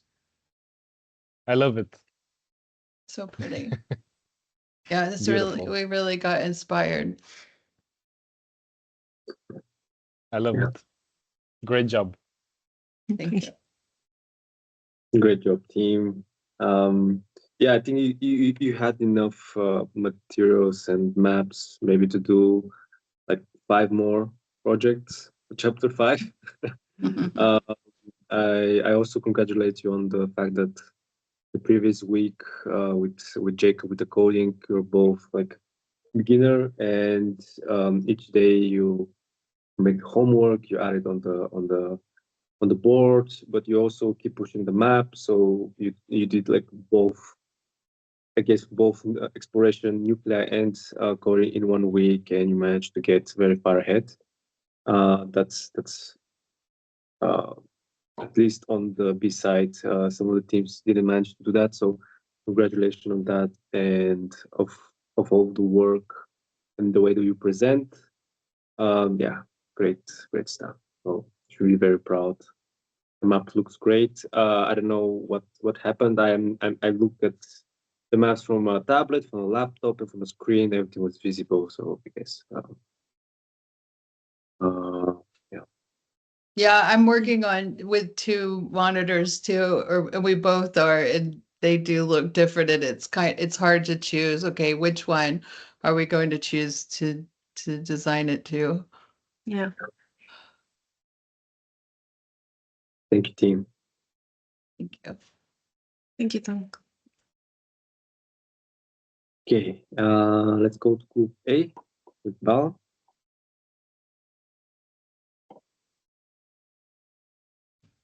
Yeah, I will share the screen.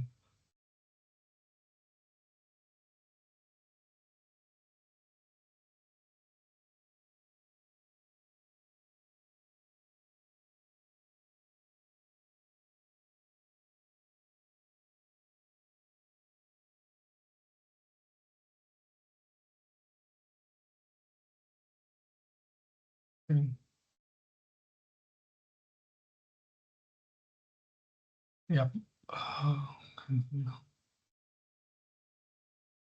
Hello everyone, I'm Balamurugan from India. I have a background in architecture. Now let me share with you the final chapter titled Cryo 28. Hi, I'm Kaira. In 2028, after an asteroid hit Earth and create an electromagnetic anomaly in Sahara, scientists opened a portal to a parallel universe, Proxima Centuria. I was one of the 15 chosen, crossover in an exoskeleton suit powered by this anomaly. When the portal closed, the crystals surrounding us became our lifeline, powering our suit and sustaining us. But their influence extended beyond mere survival. They transformed us. We gained enhanced strength, speed, and endurance. Our skin evolved, partially becoming crystalline, offering protections and energy manipulation ability. We even developed telepathic communication and harnessing the planet's unique energy field. The corpuscle follows leaf-inspired formation with organically integrated interior. This self-sufficient ecosystem, designed as a prototype, it allows for expansion by incorporating essential space required for the habitation, research, and resource management. Proxima Centuria's energy field fluctuates between peak of crystal growth and dormancy. To survive, we learn to store and ration energy while strategically expanding amalgamations to shield against the harmful waves. Our expansion is based on three key structures: the Omnicore Tower, a hub evolving from administration to residential and recreational space; Nexus Tower, evolutionary nexus; and Ground Cluster, designed for governance, breeding, storage, recreation, dwelling, and public spaces. The amalgamation is primarily located between mountains to shield them from electromagnetic waves. Their shapes are determined by the available space between the surrounding terrains. For further development, we use the base amalgamation as a foundation, breaking it down into components and reassemble them with modification. These changes were guided by the principles of function and environmental context, reflecting our understanding of both functionality and adaptation. Using the components from the base amalgamation, we developed four essential elements of settlement expansion: base amalgamation, towers, low-rise dwellings, and public spaces. Initial Initial exploration focused on identifying optimal settlement zone based on the terrains and resource accessibility. Prioritized areas were mapped and logged in central database. Explorers conducted targeted scans to locate energy sources and farmlands. Findings were recorded for real-time access and planning. In this stage, we developed two different types of vehicle: Zion's E1 for explorers like myself to study crystal types and their energy capacities. It also helps us to locate for areas for amalgamation and expansion for crystal forming zones. We designed the prism glider to connect neighborhood efficiently and transport the resources from crystal forest to amalgamation. We developed an efficient, scalable network for transport, power, and communication. Each network design went through multiple iterations of simulations, ensuring minimal environmental impact and optimal performance. The main network. This core network connects major settlements across Proxima Centuria, facilitating large-scale transport, communication, and resource distribution. Subnetwork acts as an intermediary. The subnetwork links the main network to localized system, ensuring efficient access to remote or secondary facilities. Tab network, designed for inter-amalgamation connectivity. The tab network supports communication and logistics within individual amalgamation and also enables connection between different amalgamations. Resource network, explorers document their journey with discovered routes saved in a database and mapped out as a guide for future explorers seeking resources. Network operations are continuously refined through data analysis and predictive modeling to ensure sustainability, efficiency, and resilience. Settlements units were deployed at a strategic hub following a hub-based expansion model. This approach ensures alignment with existing infrastructures and resource availability. Each hub serves as a central node, supporting surrounding zones through efficient connectivity. The model promotes sustainable growth and streamlined resource distribution. All settlement zones begin with a base amalgamation, a core module that contains all the essential infrastructures and operation system required for initial establishments and future expansion. Stage 2 prioritizes the constructions of tower, which serves as a vertical hub for administration, communication, and specialized functions. Stage 3 focus on development of low-rise buildings and residential units, We forming can living see the communities. stages, but I don't know, like nothing is changing on the map, at least from what I see. Okay, from how long? Is it from the starting or? It's the map here. This one.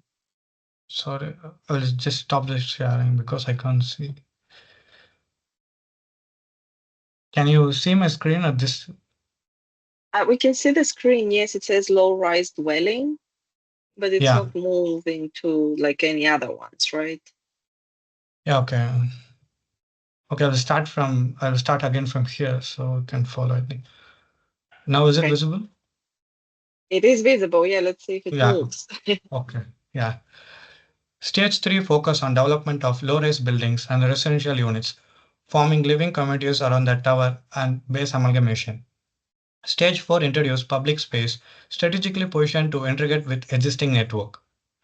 Their locations are optimized for seamless connectivity across different zones and ensure accessibility from residential, administrative, and operational areas.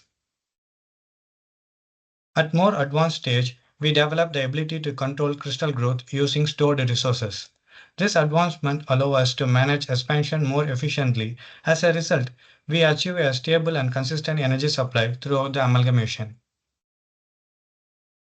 To enhance the crystal forming zones and facilitate resource transport from crystal forest, public zones have been established throughout Proxima Centuria, each equipped with docking stations for both private and public. Public spaces include first tree, symbolize resilience, crystal worship, which connects us to the cosmic energy, and experimental center designed for fostering collaborations. We grew from 15 members to over 20 million cryo being by thoughtfully integrating various aspects of our life into a highly efficient and self-sufficient network of resource management.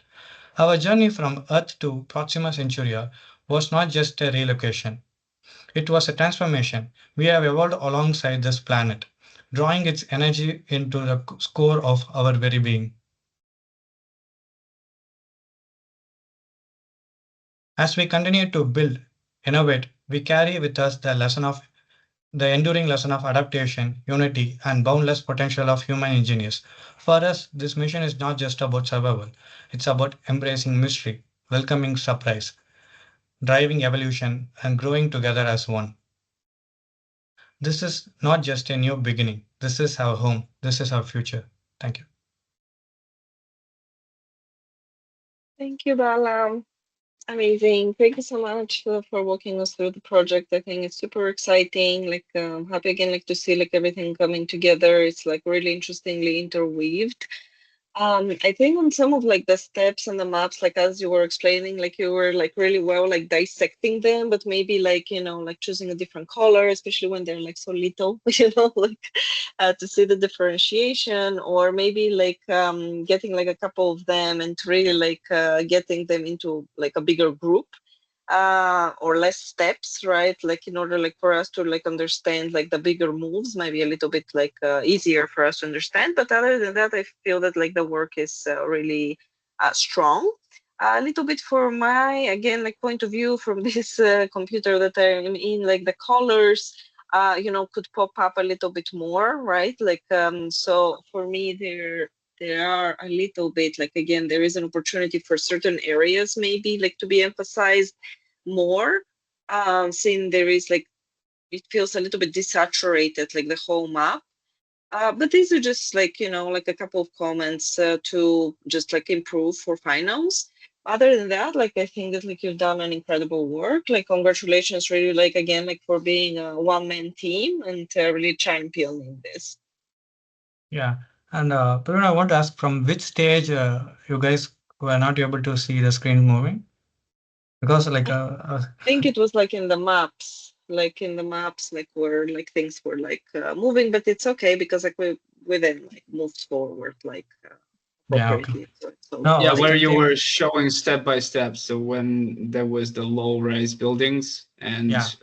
we sort of just stayed there, and you were talking about the next steps of well, what was emerging, but nothing really appeared there, right? So we just did not see the next okay. levels there.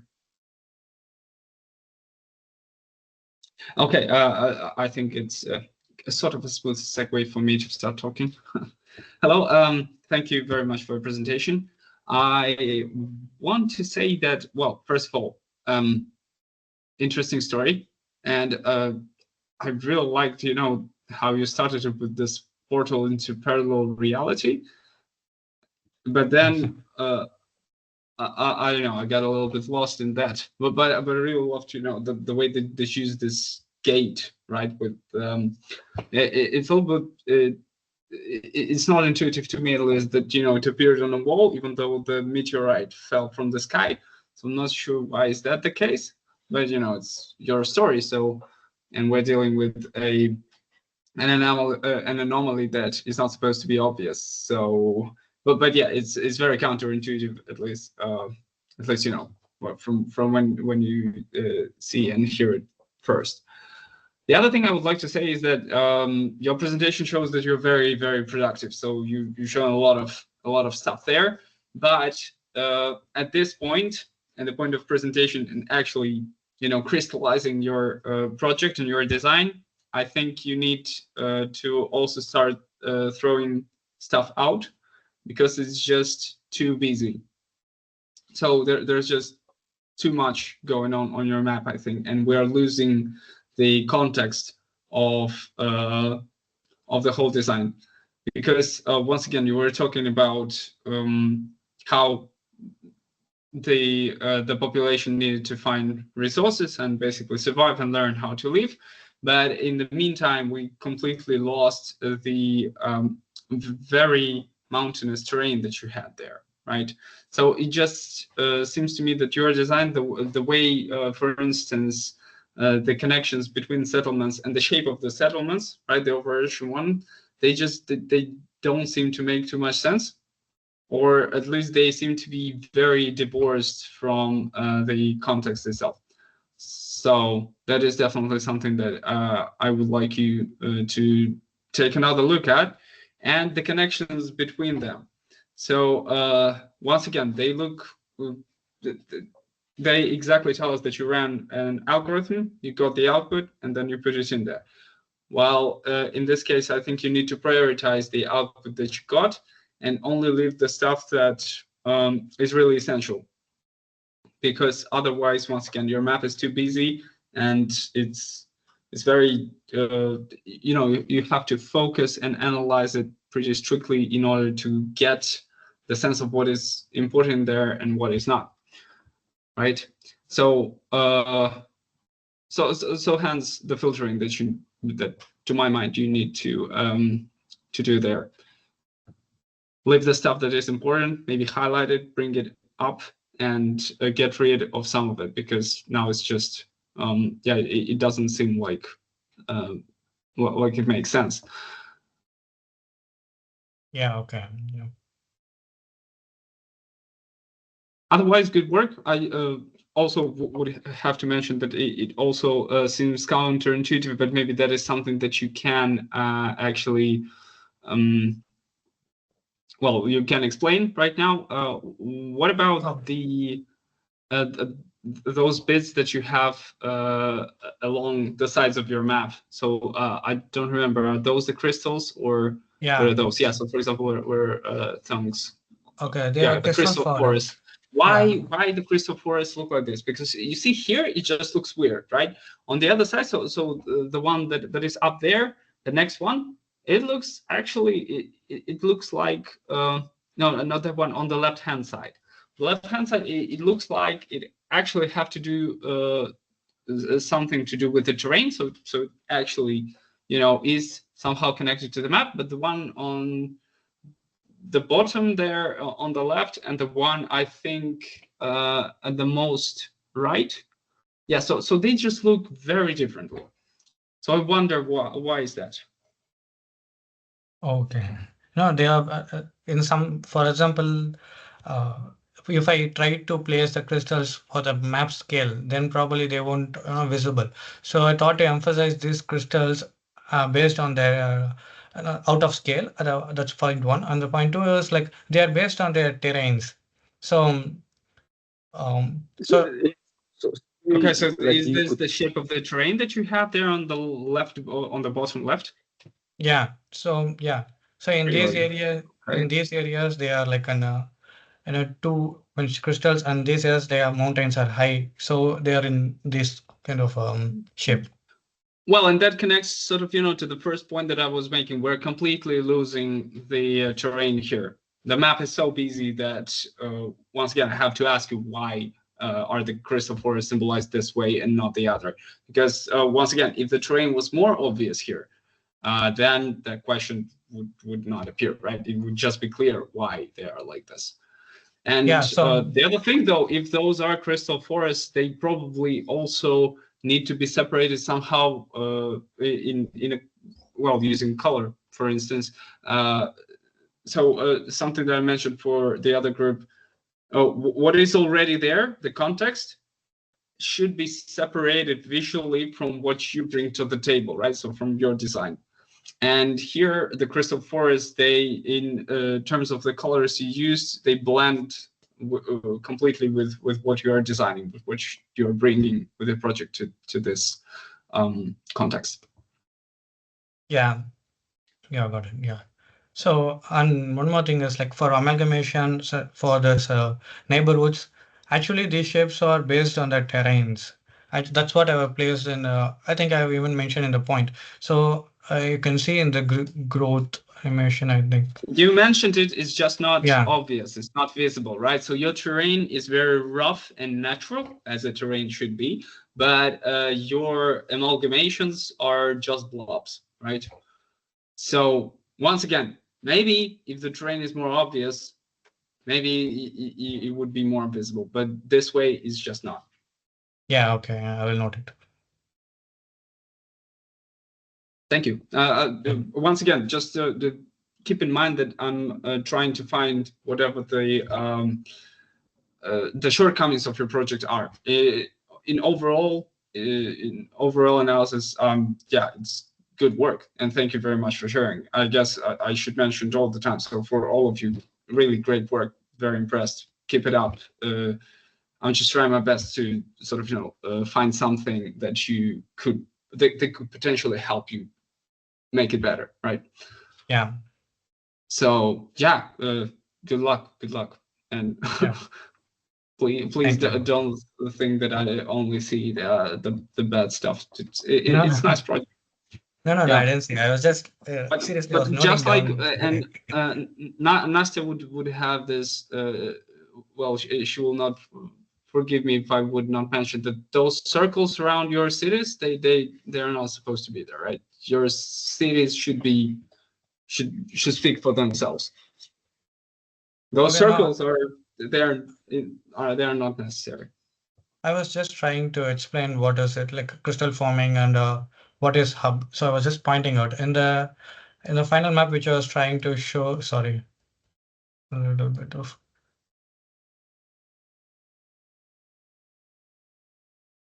So in this map, I don't think I've shown those things. In the map, I want to mark it out in order to explain. So I was trying to do those things. Yeah. Yeah, well, you definitely should not duplicate your maps. So if you want a map with the circles like this one, you could make a detailed view. So when you take a fragment of your main master plan, it's actually a very good practice to do. Every now and then you can take a detailed fragment where you show us some more information in a different scale, right?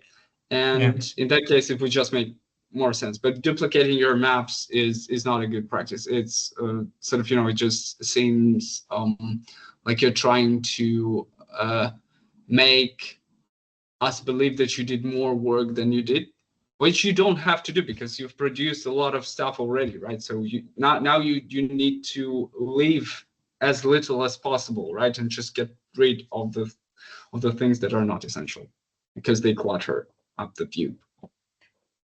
Yeah. Okay. Yeah. Thank you. Thank you. Okay. Yeah, Nasta just mentioned you because of the circles, because otherwise it wouldn't be it wouldn't be fair. So yeah. Okay, let me add something to what Kirill said. And yeah, I actually really like the project, and the fact about harvesting crystals becomes much more convincing when you also look at your progress in Prothesis and Core Pascal, and it all comes together really in terms of aesthetics and your idea. I mean, the map is also very detailed, which means, like, for me, it means that you have put a very large amount of work into that. And I sometimes envy Kirill that I would like to work with all of you because your ideas are so great. Like my group, don't get me wrong, I loved working with you. I would just love to work with everyone, because when I hear so much interesting ideas in projects, it's I would really like to work with you as well. Unfortunately we didn't, so yeah, I could only say about you some advices for the future presentations, because you had so much progress there to show, and you had like a limited amount of time. It caused you to speak very fast, and it's very hard to consume that much of information when someone is like trying to get as much detail in a small amount of time as possible. And therefore, I think the advice that Kirill gave you to just strip your project away from all of the details which are not really necessary would be also good for your presentation, because then you would be able to talk a little bit slower and focus on the main issues in the project. And that would mean like all of the other people who are listening to that explanation would also understand it better. So I think not only in terms of clarity in the map, but also clarity in your presentation, that would be a little bit better to like limit yourself to only to speak only about things which are necessary, and therefore give us a little bit time to consume all the information you have to convey. So that would be just my advice for your future presentation. Other than that, like, it looks very detailed. It looks like you've put a lot of the huge amount of work. So yeah, good luck for the future, and that's a very nice project. Yeah. Thank you. Yeah.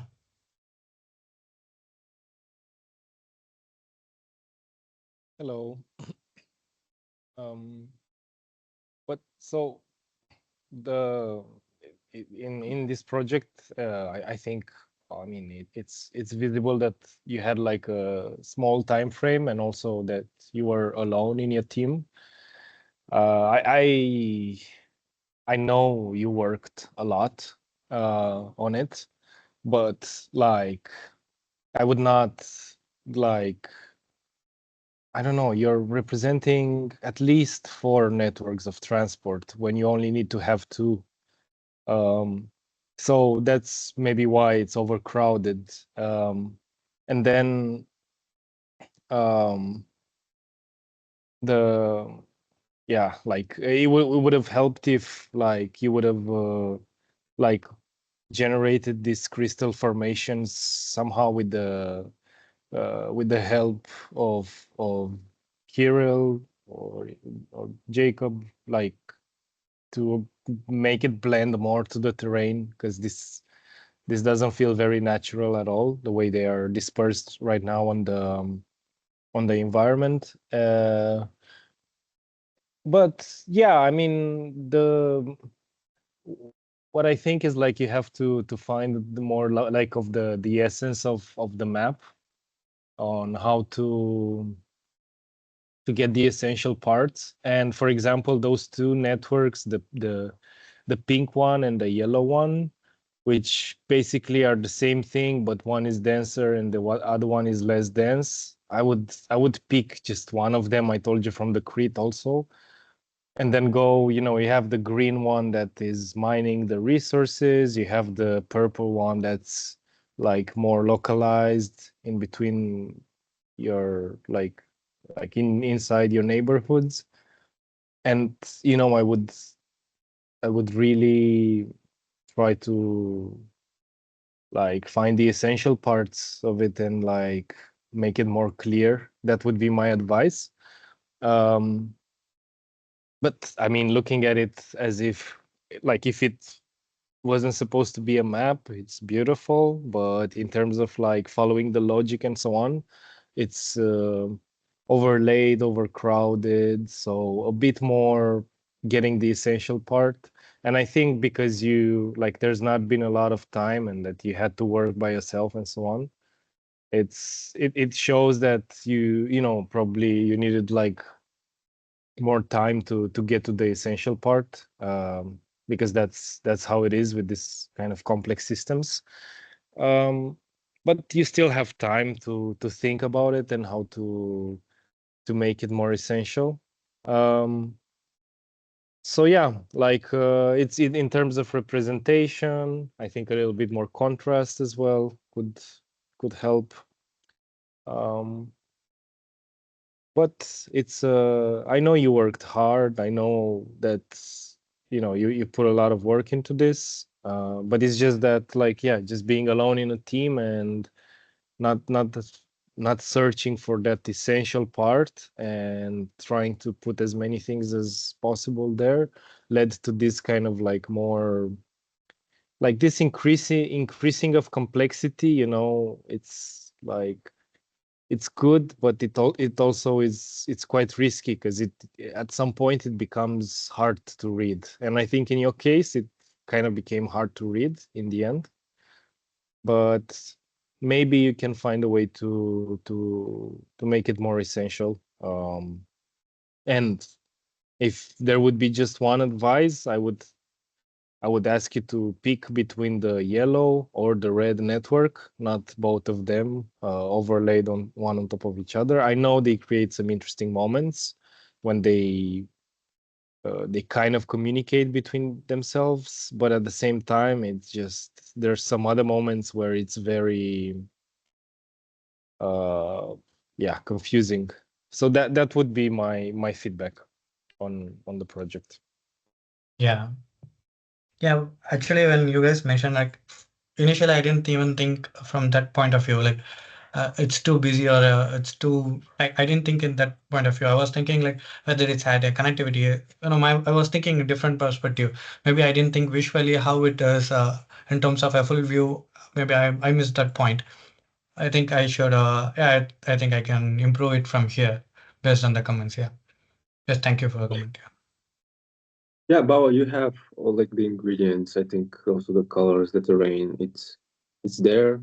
It's a matter now of just taking everything out for in terms of the networks, the crystals and amalgamation, and start with just the main network, which could be the yellow or the red. The yellow or the red curves, and then build on top of that with the second network, and then see how or what makes sense for the amalgamation to be placed. and then your crystals, you could represent it in different scale, because in your renders from chapter 3 and chapter 4, the scale was a lot closer to the clusters than to be part of the terrain. They're so huge right now. So I think with these tweaks, everything will be great. Yeah. Okay. Thank you, Bawa. Let's go to P6. Mona.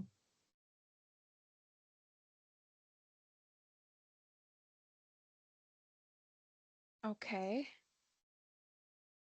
Hello, everyone. I'm gonna share my screen right now.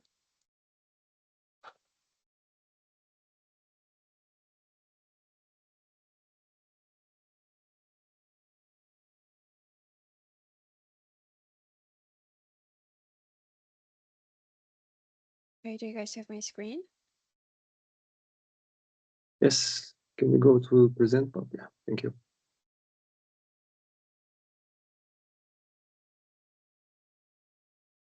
Yeah, All right, 7 minutes. guys.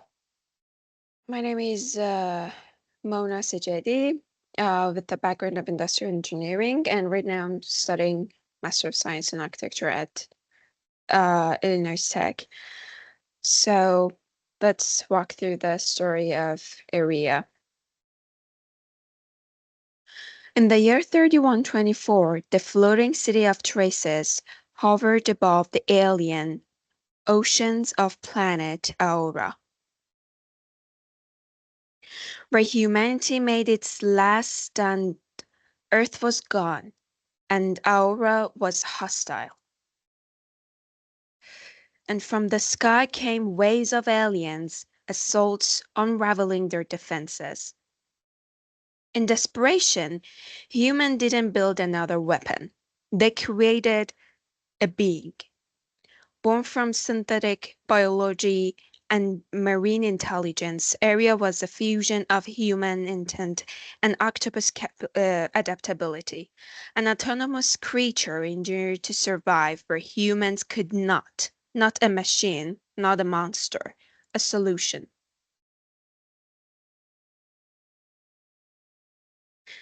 Area is a tall, intelligent creature made from both human and octopus traits. Its blue skin glows with soft lights, and it has long, flexible arms like tentacles that can protect or connect. Its glowing yellow eyes show deep thought and awareness. Area was built to adapt, survive, and grow, a living bridge between nature and technology. But Area didn't stop at survival. Area and his kind fought for human a lot, were even close to becoming extinct. But it also began to wonder, why had it been created to save a species still so bound to fear and contradiction? This isn't our war, but we are dying for it. And so Area and his kind made a choice. They left. Far from Traces, across the sea, they started building their houses that has a deep connection with nature and plants, so at first glance it wasn't easy to find a place to live without war. After a while, their population grew larger and larger, that they had their own cities and their own vehicles and roads.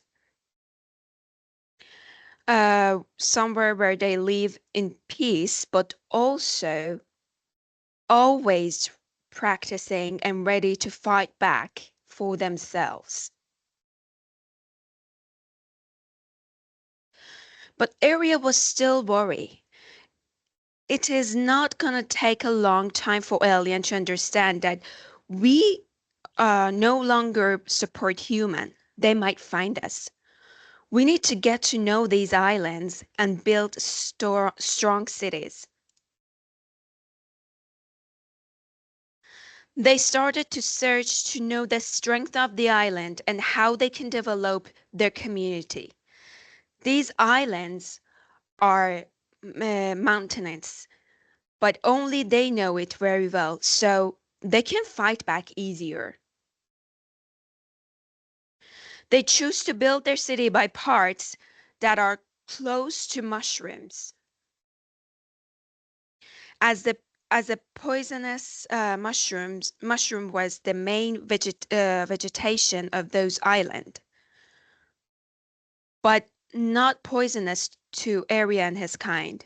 And in this way, they could hide easier and safer.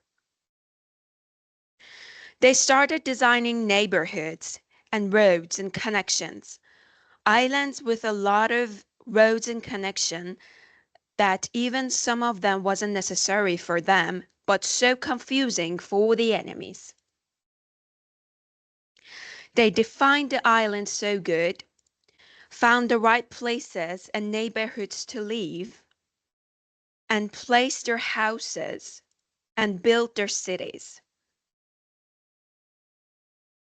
At the end, they came up with a secret map of their living environments, neighborhoods, districts, living places. They came up with their cities, major roads and connection between the island and the sea level, the connection and the roads, and the neighborhoods on the island elevations. At the end, Arya and his people are living peacefully, but always conscious by the lesson they learned from the past and expecting what's coming in the future. Thank you.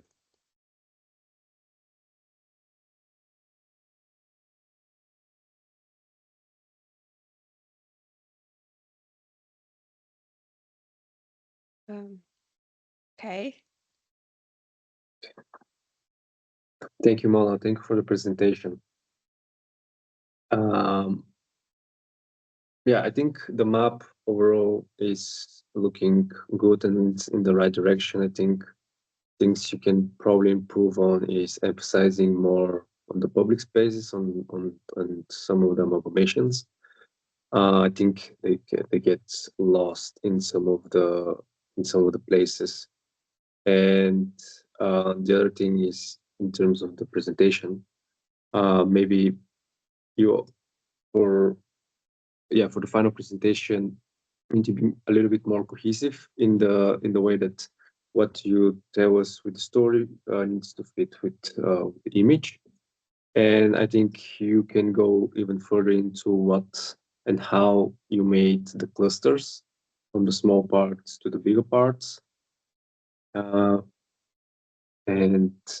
Yeah, for me, it's also maybe more so the it's good for the chapter for you to zoom in even more to the map. Not only we see the progress in the previous chapter, we see more on the map itself. Okay. Okay. Thank you. Thank you. Thank you, Mona. Really great progress. I'm happy to see the project and that like you were able to present today and show again, all the work. Thank you for presenting. Yes, I think that we have a great feedback from Tung. I agree with him. Yes, the map needs a little bit more, love and attention and some of those differentiation of the areas and going in more into details. That would really help the project, but I think that you're really in a great towards a great path. So it's just a little bit more on this chapter, and I think you're going to perfect it. Thank you so much. Thank you so much. Hello, Mona. Thank you very much for your presentation. Although I got a little bit lost there, and maybe you could help me sort of understand a bunch of stuff. So first of all, the aesthetics of the whole presentation changes drastically from the very beginning then as we go further sort of into the presentation. So first of all, we have this kind of photorealistic buildings that show us, you know, what is there, right? And then when we go and see more and more of your work, the aesthetics of it is just I'm not sure which words to use here, but it's I don't know, it just seems inconsistent. For instance, could you please zoom in on the 3D view of amalgamation that you show? Yeah, on this, yeah, that one. So I'm not sure I understand why. Well, really, what is going on there? What do different colors mean? Why are there breaks between them? Like if there was some fog, there is some fog actually between some of them. I mean, there are some lines. It just looks very inconsistent. It looks like a structure that has, you know, like there is no gravity. The underlying terrain on which it is situated is also just, I don't know, it looks like it's patched of different pieces. So what I'm saying is, you know, not even the problem is that it's not pretty or something. It's just it just does not sort of tell us enough about the context, I think, right? Because now it looks like it's a rocky terrain that has some water around it, and we have those mushroom-like structures that are just put on each other. So and there is some fog, and I don't know, that was pretty unsettling.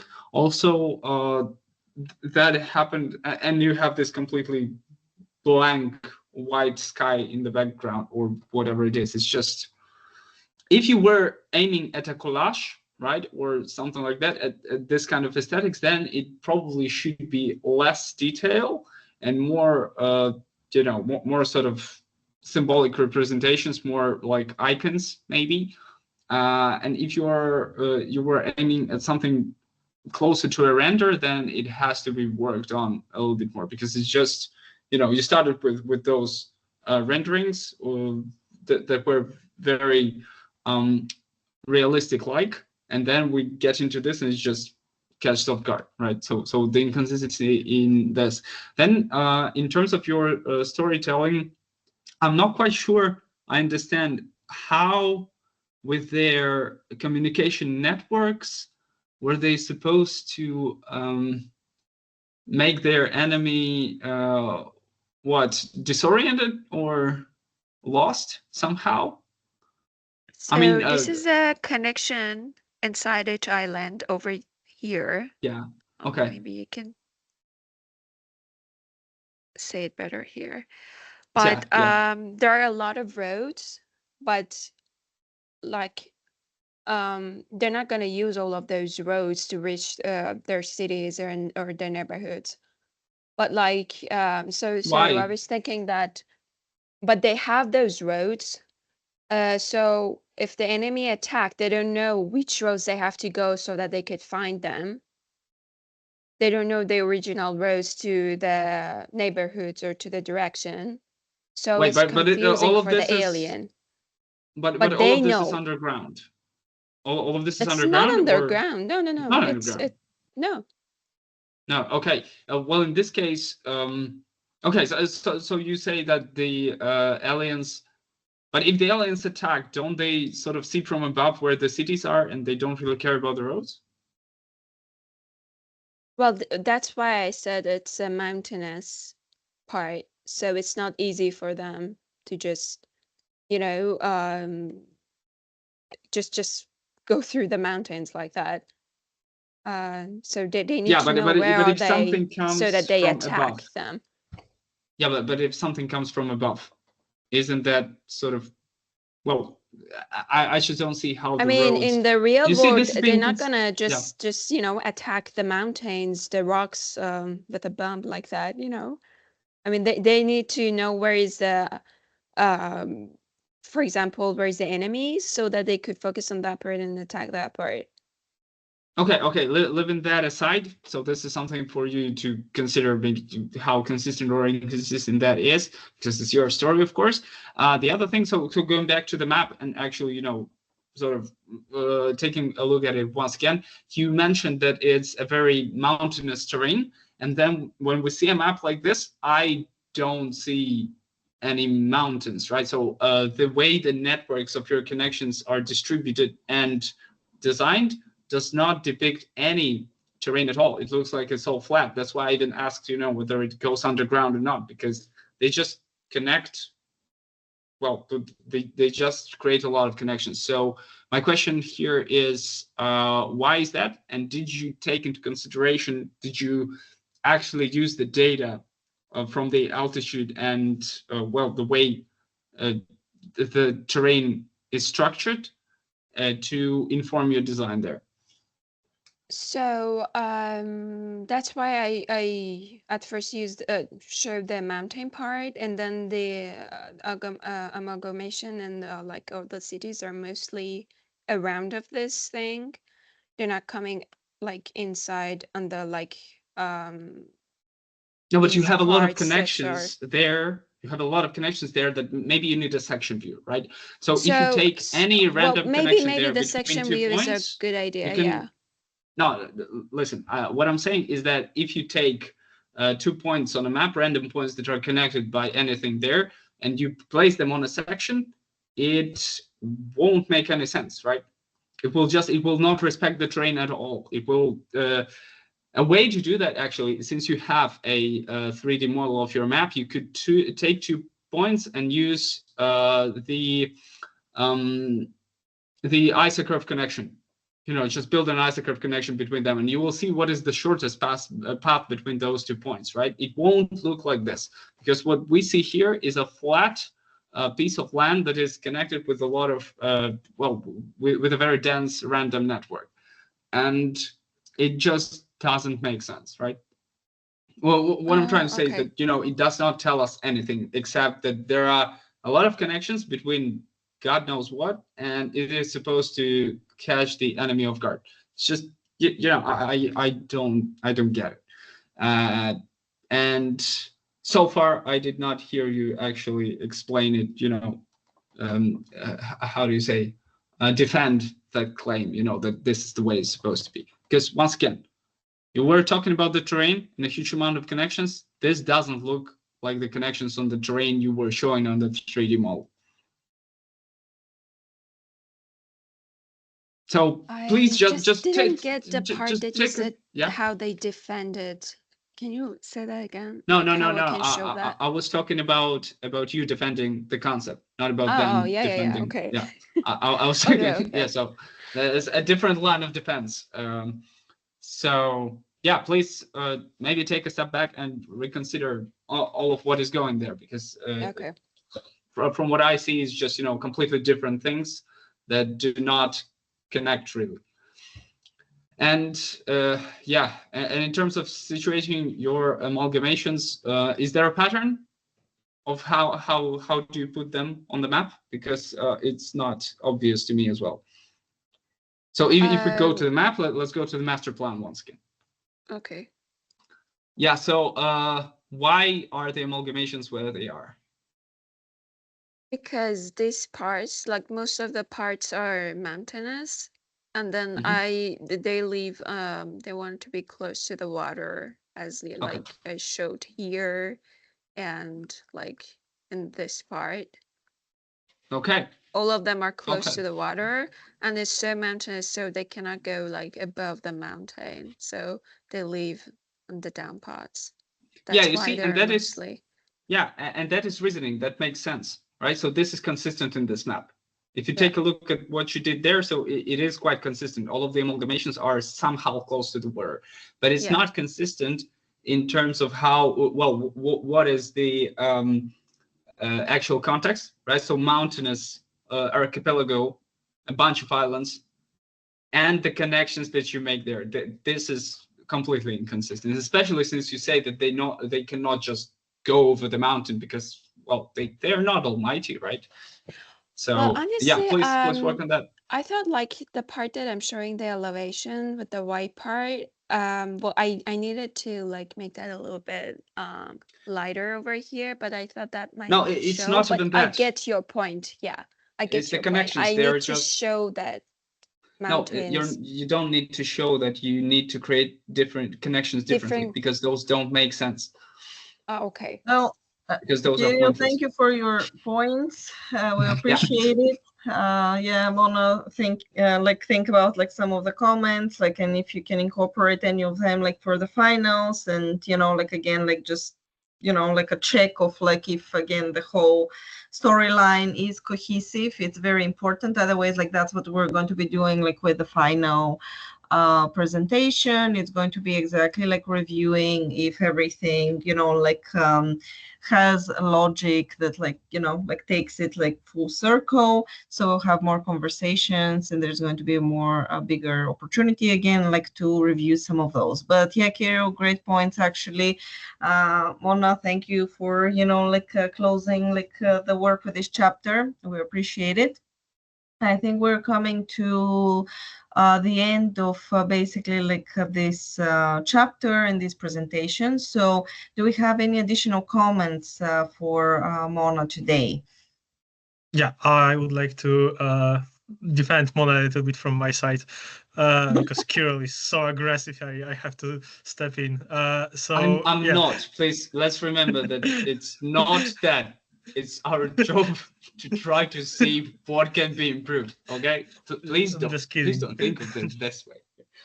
Yeah, just all right. kidding. All right, Mona. I unfortunately need to agree with Kirill on one thing: is that your map right now seems a little bit either underdeveloped, like it's not finished, I guess, because you still have some time and you can improve upon this, or that some things which you took upon as your initial criteria were not actually matching with your story, right? So either this is that you have to sort out which paths are should be really part of your map and enhance your story, or you should maybe work on the visual side of that map so it's a little bit better clarified what each connection means and what is the implication of that connection. But other than that, I really appreciate your story of like tragic sacrifice and then the great escape. That was very cool. And I really think that it's kind of redefining defense structures, but actually respecting the ones which we know from history. So the thing that I really like in this project is this smaller web of this labyrinth connections, because that's actually how like ancient Romans also defended themselves. Like they put their king in the room that is at the end of the journey of the entire castle, and the intruders needed to pass through all of the different corridors, etc., to reach this king and kill him. So this was, for example, the Domus Aurea of Nero or the Palace of Diocletian, and both of them used the same strategy with something which was called the last chance escape route, and that were the things that were pretty common in history of architecture, and I think that's the same issue which you the same concept which you incorporated in here. Also, in medieval times, but also in Renaissance and Baroque, people started to build those structures on the hills, right? Because it was really easy to defend when you are on the hill than when you are in the valley. And that was because you cannot really defend yourself when the enemy is looking down at you, right? So it's really hard to shoot an arrow or something like that. And you can see that there are many palazzos which are built on the hills, and that's one thing that is not really clicking in that story for me, that you, for example, place all of those very nice clusters of amalgamations, which also look like defense systems, but you place them really on the water, right? On the lowest point in your map. So shouldn't they be really on the highest points on your map so that it's very hard to reach? I'm not sure whether that maybe there is an explanation to that, which you would also need to clarify during your presentation. But either way, you either have to clarify why is it on the river, like on the seabed, like the sea level, if those are the species which are trying to defend themselves, and something is threatening them, or if you put it on the hill, I guess then it's also like explaining all the algorithm that we used to develop, right? Because what we did with Mona is we created an algorithm that creates a terrain from a bitmap and then finds all the hills, so the points which are the most ascended from the terrain. So that would implicate that maybe here is where your amalgamation should sit. Either way, it either just needs an explanation or a little bit of change in the design. Jake, you should not design it for her, right? It's just it's not that. So just one thing I would want to say, because this is a combination of octopus and human, they need water. So the water, they need the accessibility to water. That's why they come down, not on the hills. Yeah, it's for you to solve. It's absolutely for you to solve. So we're just giving you some routes to develop it further. Yeah, but the decision is basically yours. So yeah, I mean, I really like that approach that you are tackling, like a problem which many architects and urban designers had in the past. So defense structures, right? But you need to somehow come up with a cohesive story for that, like cohesive construction of how the defense system would look like. Other than that, as I said, I think your map needs a little bit redrawing, but I'm entirely sure that in 1 month before your final presentation, you will do an excellent job. So I can't wait to see your final presentation, and good luck. Thank you. Thank you.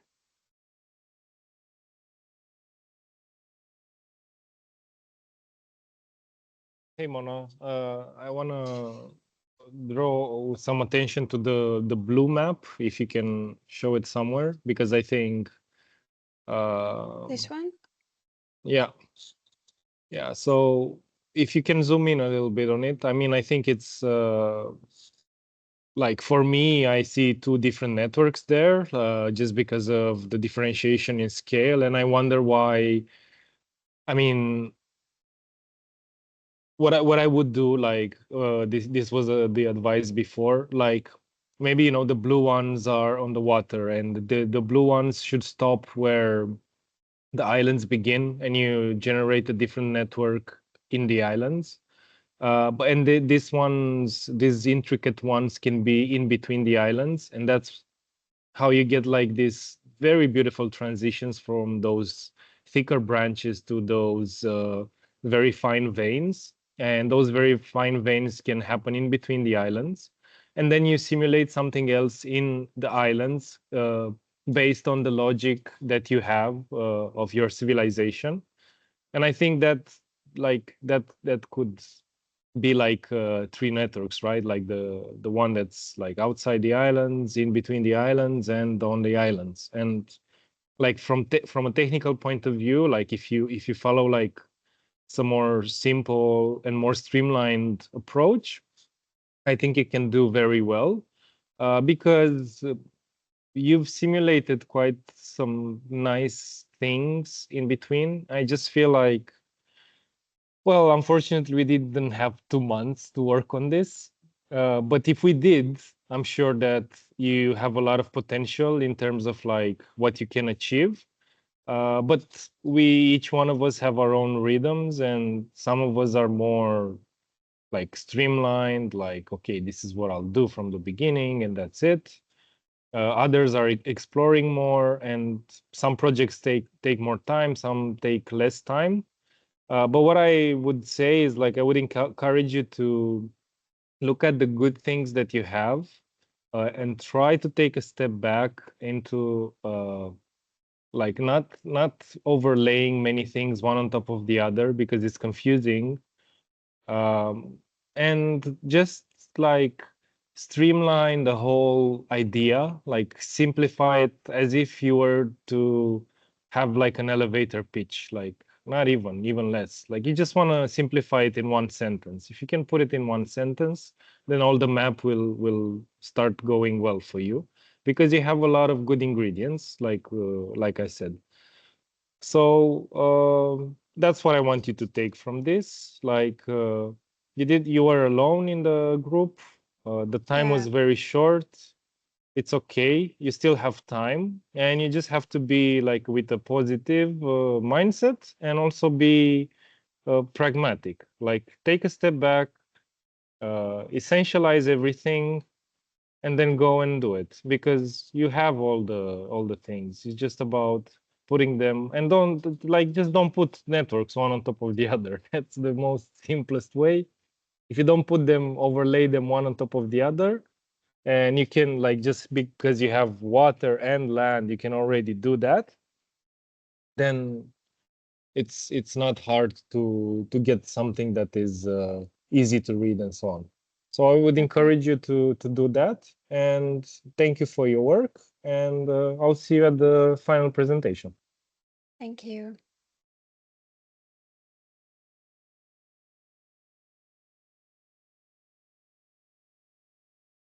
Thank you so much, everyone. Such a pleasure today to see the progress, presentations, have this course. Thank you, everyone, for really for the hard work. Like the students, have done really amazing progress.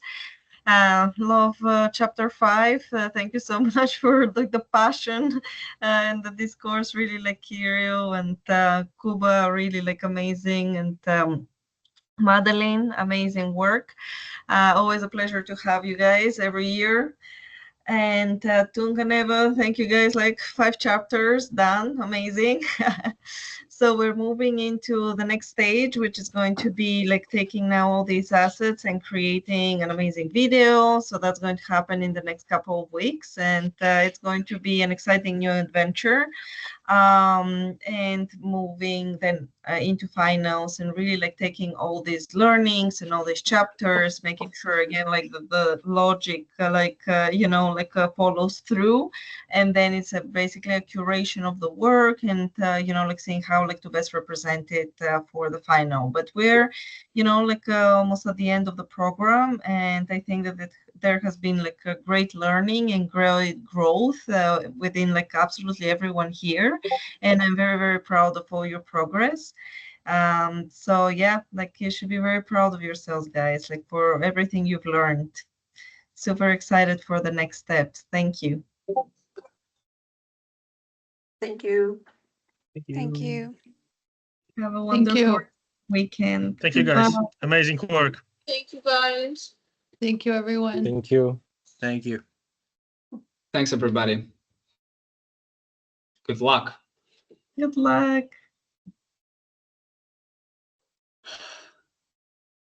Yeah, what a wonderful time. Bye.